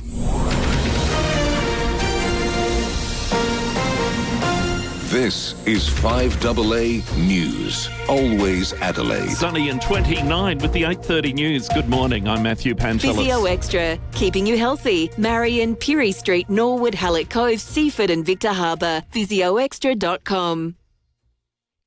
A second box of unopened votes has been found by the Electoral Commission, this time in the safe Labor seat of Enfield. The news coming in breaking at 8 on 5AA. All this chaos with the staffing dramas and everything meant that the counting of the votes after was a shambles, hence there were votes not opened and not accounted for. I've been told they found 3 sets, that's 3 boxes, of unopened votes. They managed to get 2 lots into the count, but there was 1 box of about 100 to 150 votes that didn't get counted at all. And none of these people have been paid yet either. The margin in Enfield means the votes won't affect the election result there. The Treasurer will meet with state and territory counterparts today to discuss the ballooning cost of the $50 billion NDIS. Nicole Rogerson at Autism Awareness Australia agrees it needs to be reined in. It says any decision needs to be thought through. I hate to be a doomer here, okay, because I just want to be really clear. I think it is really sensible for the federal government to come in here and say we need to make some changes. The NDIS cannot be a runaway train of costs. So clean-up time is here. I totally get it. What we're asking the government is to think about this really carefully and, measure twice, cut once. Speculations growing over whether Iran will commit to a second round of peace talks with the United States as the deadline for a temporary ceasefire looms. Iran's foreign ministry says it won't be sending a delegation to Pakistan, despite the US confirming it will travel to Islamabad for more talks. US President Donald Trump claiming on social media a deal with Tehran will happen quickly and says he's prepared to meet with Iran's leadership himself. Former US Marines intelligence officer Hal Kempfer says Iran is in no position to stretch out the conflict. As far as Iran, the clock's ticking. they've got about 3 more weeks before their economy starts sputtering and stops, and they know that. Now, it's going to hit us hard. I mean, we need the oil, we need the fertilizer, we need the liquefied natural gas. A tsunami warning issued after a powerful earthquake along the northeast coast of Japan late last night has been cancelled, thousands having moved to higher ground. The 7.4 magnitude quake felt hundreds of kilometres away in Tokyo. The quake occurred in the same region as the one that struck Fukushima in 2011, creating a 40-centimetre wave and causing some damage. Seismology Research Centre Chief Scientist Adam Pascali says a quake as large as this one is not that common. Globally, there's probably 1 or 2 sevens a year. It can be up to 5 or 6. It's a logarithmic scale, so the larger you go, the less often they happen. You get 10 times as many magnitude 6s as 7. So yeah, it's a fairly rare event. The CSIRO launching a tool to help people better understand the protein needs of their diet. A report finding most don't know how to incorporate protein for weight loss and healthy ageing. Dietitian Nicole Pritchard says there's conflicting advice and the tool will give people a personalised starting point. And it's based on not just age, but their weight, sex, and also the health goals as well. So rather than people just trying to guess or follow the latest trends, it really helps people understand what your body actually needs and then how to apply that really in a practical, everyday way. Britain's Prime Minister is blaming failures in the UK's Foreign Office for appointing an associate of late sex offender Jeffrey Epstein to the role of its US ambassador. It's been revealed Peter Mandelson was appointed as the UK envoy to Washington despite failing security checks. Sir Keir Starmer says he was wrong to send Mandelson to the US. I should not have appointed Peter Mandelson. I take responsibility for that decision. And I apologise again to the victims of the paedophile Jeffrey Epstein, who were clearly failed by my decision. A new survey has found more than 1 in 3 Australians are finding life very difficult. Average life satisfaction lower now than during the COVID lockdowns. For the first time in the ANU poll series, more Australians are dissatisfied with the direction of the country than those who are satisfied. 59% thinking life was better 50 years ago. Turning to 5AA Sport. Agostino Mitsubishi's is overstocked with demos that must be cleared. Upgrade your vehicle today. Nailsworth and Mawson Lakes. I suppose life is better for Zach Butters, Tom Wren. Yeah, absolutely. Well, that's after the AFL Tribunal, Matty, threw out the $1,500 fine for umpire abuse. Port Adelaide arguing successfully an error in law after Tribunal member Jason Johnson was driving during last week's hearing. Last night's appeals board hearing was interrupted, though, by Port Adelaide's lawyer's dogs barking in the room he was involved in at the time. Geelong great Jimmy Bartell telling Footy Classified the AFL needs to act. If they're not calling a meeting down there and at least cracking a window or something to get some fresh air into that room and actually have a good look at each other, it's become so comical and diabolical, the tribunal situation. Meantime, GWS small forward Phoenix Gothard has been named the AFL Rising Star nominee for round 6. The 20-year-old, who recently signed a 2-year deal with the Giants, registered 20 touches and a couple of goals in the loss to the Swans. Well, sprint legend Usain Bolt has offered some words of wisdom for Gout. In an interview with CNN, Bolt has urged the young Aussie to surround himself with the right people so he can stay focused on his craft. He's a young talent. He's a massive young talent, I've always said. I just hope he finds the right people. That young age, because I was there, you start getting pulled left and right, and then you forget track and field. The rest of the stuff will always be there. But if you mess up at track and field, then it all goes away. Briefly elsewhere, DJ Vasiljevic has sent a heartfelt message to fans on social media, thanking them for their support following his departure from the 36ers. And Crystal Palace and West Ham have shared the points in a 0-0 draw in the English Premier League this morning.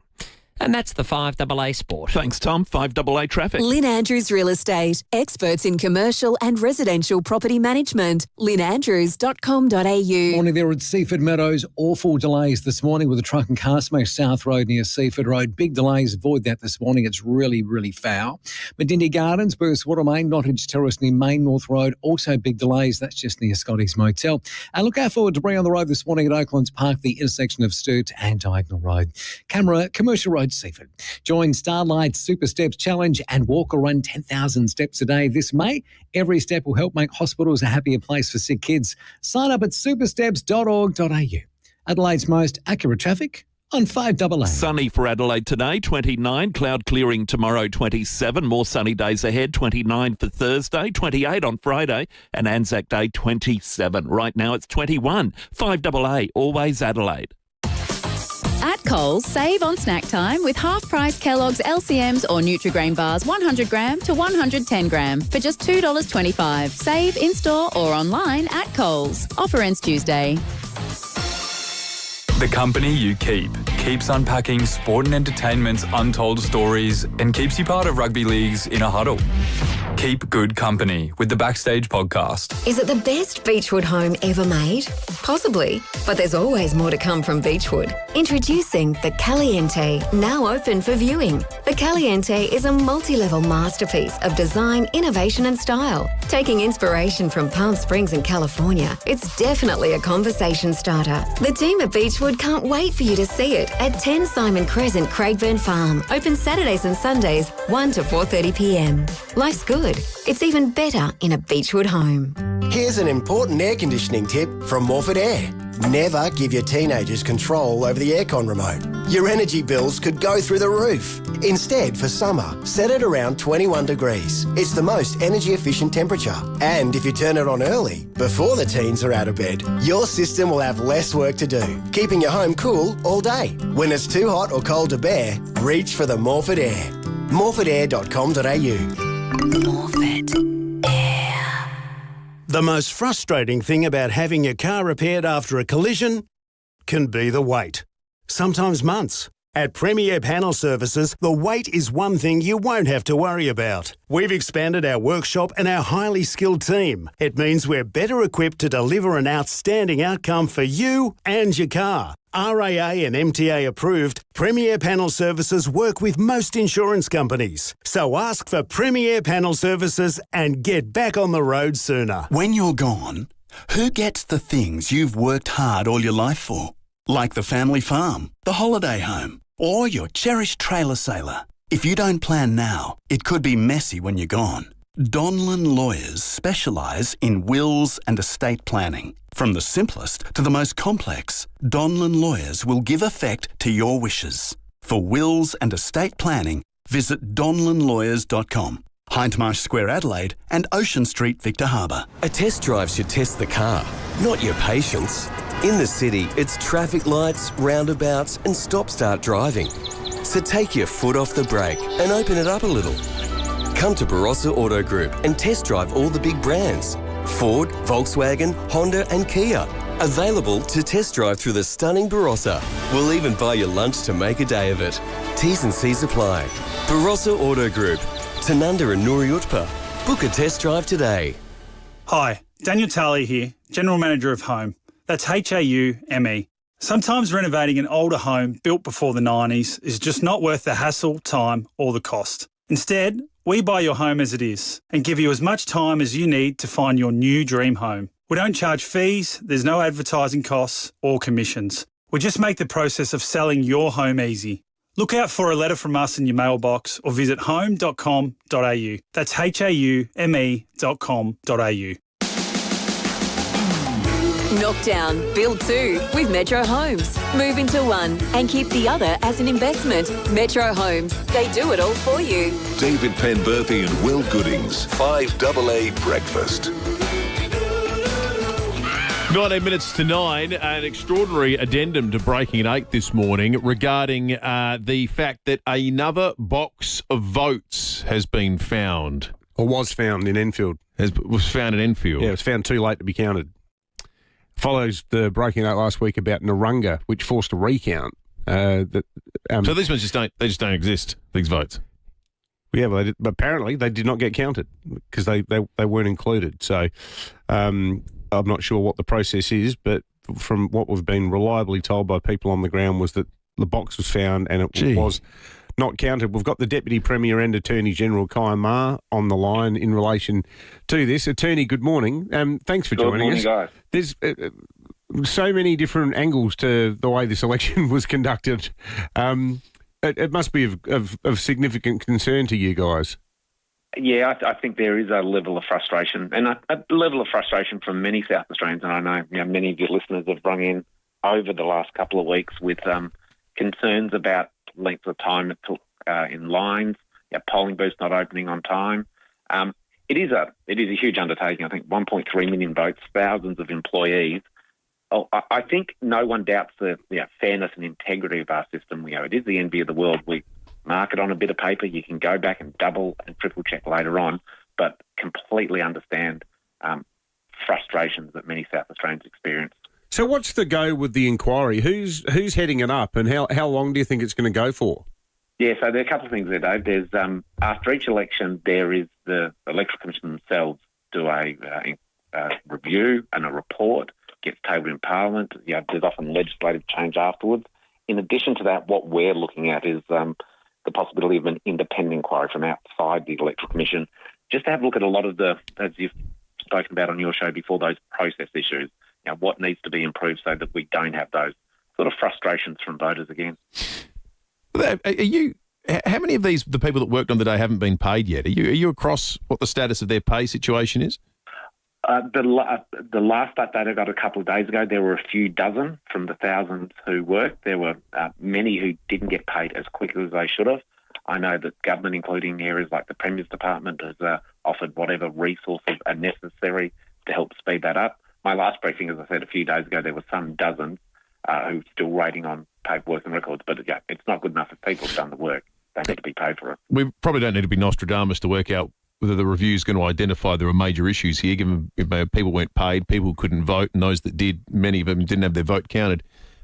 So what can the government do to reform the Electoral Commission in South Australia? Yeah, I don't really want to preempt what may come out of the review, but you've identified some of the things that obviously will be looked at, that your listeners will have identified over the last couple of weeks. And, we run elections in every state and territory in Australia that are the envy of the world in terms of how fair and free they are, the integrity, the way you can go back and count them. So there are things that we can look from other jurisdictions at how they do things and improve on what we do here. There is absolutely no doubt we can and should do that. Kai Ma, the Attorney-General and Deputy Premier, thanks for joining us this morning. I got a funny text from Carlos Caremba going, mate, we're going to start calling you the vote whisperer. He says, is there any chance you can find me 500 votes in the seat of light? Because we wouldn't mind getting that member up. Just jokes, of course. Oh, no. Stay listening, Carlos. Yeah, that's right. Who knows? Who knows? It's a week ago, it was unimaginable that you'd ever find a box of votes uncounted. And at that point in time, it was unimaginable you might find a second. It started to become more imaginable that you might find a third. Well, this is... It's meant to be democracy, though, isn't it? It's starting to look a little bit, Gentlemen, this is Democracy Manifest. I think this is what he was talking about. Exactly. He was imagining a scenario where the votes weren't getting counted and people were being carted off by the police. That's right. What is the charge? For dodging out in a restaurant bill. What is the charge? It never gets old, does it? It certainly does not. Should we do some text? We had a lot of text coming through. One here, wondering when we get the declaration of the poll for the upper house. It's been a month. That's a good question. From Catherine. Thank you for that, Catherine.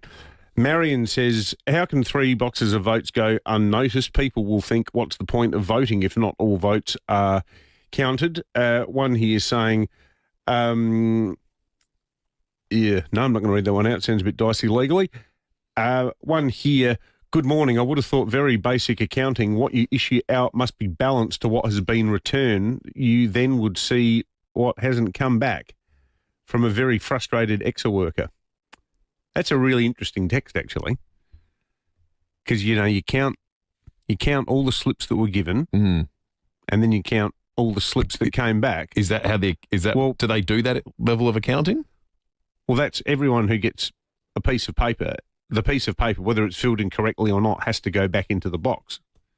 So I wonder if you could find that out through FIVEAA. Yeah, but I wonder, is that well, maybe that person's telling us the answer to my question, but is that done as a matter of course, or is the suggestion that it should be being done? I don't know. But it would seem that would eliminate these kind of massive errors, wouldn't it? Yeah. I just think the bottom line here is that in the days of social media, don't give people this sort of grist for the mill. We can't afford for this kind of... This will persist forever. You're going to hear in a decade from now people talk about at an election, someone will go, bro, I wonder if there's a box of votes that's going to turn up somewhere. Well, this is it. I mean, because there's already enough conspiracy theories out there that are based on crap. Yep. To which we can now add theories that aren't theories They're actually observations based on reality. Just an extraordinary breaking 8 this morning. All right, we're going to check traffic in a moment. We want to remind you of something that is excellent, though, that is coming up, and there will be a terrific accounting done of anyone who wants to buy a ticket to it. The FIVEAA Best of SA event, celebrating 50 years of FIVEAA, which means we're doing something very special for Best of SA this year. We're giving everyone the opportunity to buy tickets to get along. So there will still be an opportunity to win tickets. We're going to do that as we always have. We'll have competitions. We'll be celebrating wonderful South Australian businesses and brands and success stories. And as part of that, you'll be able to win tickets. But, this is largely by popular demand, people would say, we would always be inundated with people saying, well, I missed out, but I'd like to. Can I buy a ticket? Yeah, totally. Well, this time you can. If you'd like to, it's as simple as going to the FIVEAA website, fiveaa.com.au, and you can join us on what will be a special night. It's going to be our biggest Best of SA dinner ever because it is celebrating, again, 50 years of FIVEAA this year. All right, we're going to check traffic. Back in a moment. At Seaford Meadows, truck and car smash South Road near Seaford Road. Big delays in all directions. Matindi Gardens, Burst Waterway, Nottage Terrace near Main North Road, just near Scotty's Motel. That's very slow through there. Look out for debris on the road getting sorted at the moment at Oaklands Park, Sturt Road at the Diagonal Road intersection. Camera, Port Road, Adeldinger. You can now book an RAA approved repairer online. Just head to the RAA website to find your local repairer. You know you can trust them because RAA do. Adelaide's most accurate traffic on 5AA.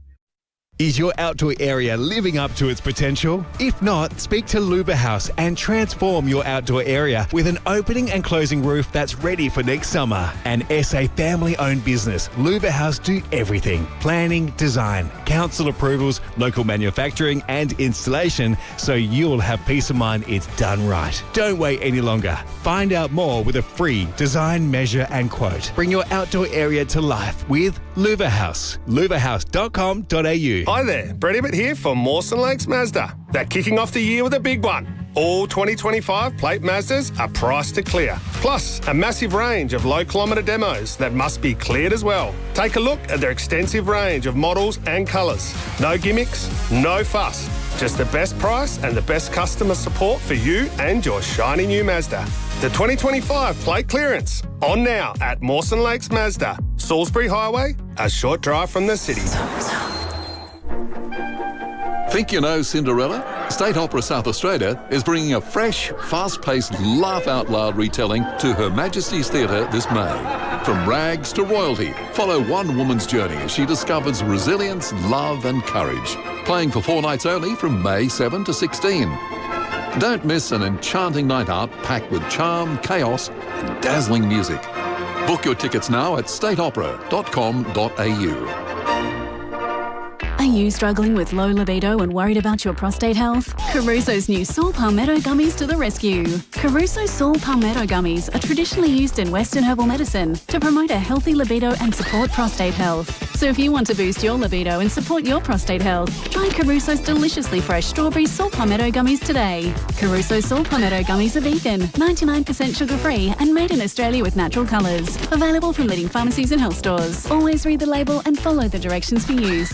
Hi, it's Eddie May here from NRG Solar. When it comes to power bills, NRG Solar understands that South Australian businesses are feeling the pinch too. The Cheaper Home Battery program isn't just for homeowners. Eligible businesses can access those savings as well. NRG Solar takes a consultative approach with commercial customers, starting with how your business uses power, then designing a solar and battery solution that makes financial sense. Talk to NRG Solar and see what a solar and battery solution can do for your business. Visit nrgsolar.com.au. Knock down, build 2 with Metro Homes. Move into one and keep the other as an investment. Metro Homes, they do it all for you. David Penberthy and Will Goodings, 5AA Breakfast. 8 minutes to 9. Let's have a look at the fuel situation. It's better to be a member with RAA Road Service. The cheap spots this morning appear to be the Yugo at Clearview, which is $1.84.5. The average, though, is pretty good. We're under $1.90 on average, unleaded-wise. You shouldn't be paying more than $1.89.9 if you're out and about today. Diesel remains around essentially $1 a litre more expensive on average. In fact, $2.89.9. You can get it significantly cheaper, though. The Mobil at Hampstead Gardens, $2.74 0.5. Interesting piece in Daily yesterday about Blair Boyer quoted as he was asked about the Victorian government's decision to have a minister for men and boys that the Victorian government are doing here in Ashton Hearn's advocating that too. Yeah, here in South Australia, and they've kept the door ajar for this to focus on men's health, men's mental health, that of boys as well. It feeds into this conversation we had about the blokes with the gym equipment earlier and who's talking to them, who's thinking about their well-being and so forth. That's an interesting little side note to a conversation we're about to have with Simon Maddox, the chair of the primary producers here in South Australia, about mental health issues out in the land at the moment. We earlier this morning were talking about just the trials and tribulations of if it's not drought, it's fertiliser shortage, diesel shortage. It's also isolation too. Isolation, mice, locusts. We had Brendan Maitland call in. Lots of things that can challenge your well-being. Simon, good morning to you. Good morning, guys. Good to be with you. Yeah, you too, Simon. Thanks for coming on, mate. They are a unique set of circumstances for blokes in the bush, aren't they? Yeah, it's the sort of lifestyle that keeps on giving, isn't it?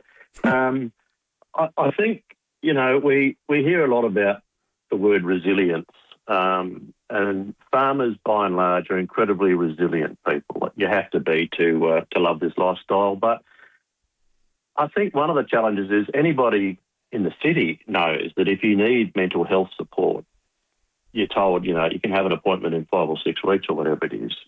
Magnitude that problem in rural and regional communities. And the other problem is we're talking about a cohort of our community who spend most of their time alone. So they're not well equipped and well skilled at sharing deep and meaningful issues, right? So I think we have a constant challenge in assisting people to understand that it's, not only is it okay to find someone that you trust to open up to, but it's really important you do that. To keep this stuff bottled up inside when all these issues just keep mounting up is very, very difficult. And the statistics show how big a problem we have. How do you solve that combination of isolation by virtue of, where you're living, with the fact that it's actually even harder to access the help when you do identify you need it as well? Well, yeah. Look, on the one hand, we can say we need more resources. That's a constant call. CPSA has been doing some great work with Dr. Kate Gunn from what was UniSA, now Adelaide Uni, with the iFarm Well, currently running the Weather It Together program. Steph Schmidt is another farmer, rural psychologist who's running a new program called What the F. I think it's just trying to get a series of these sorts of programs running at a community level, get around footy clubs and those sorts of things, whatever might work, to get guys accepting that it's okay to be vulnerable, and no one's got simple solutions to these things, but talking about it is probably the most important thing you can do. There is always somebody there that is prepared to listen and help you work through what your options might be. Yeah, absolutely. Simon Maddox, the chair of Primary Producers SA, thanks for joining us. The Minister Boyer will be on with Graham Goodings after 9 o'clock talking more about the concept of a special portfolio for men and boys. A lot of feedback about the Electoral Commission stuff.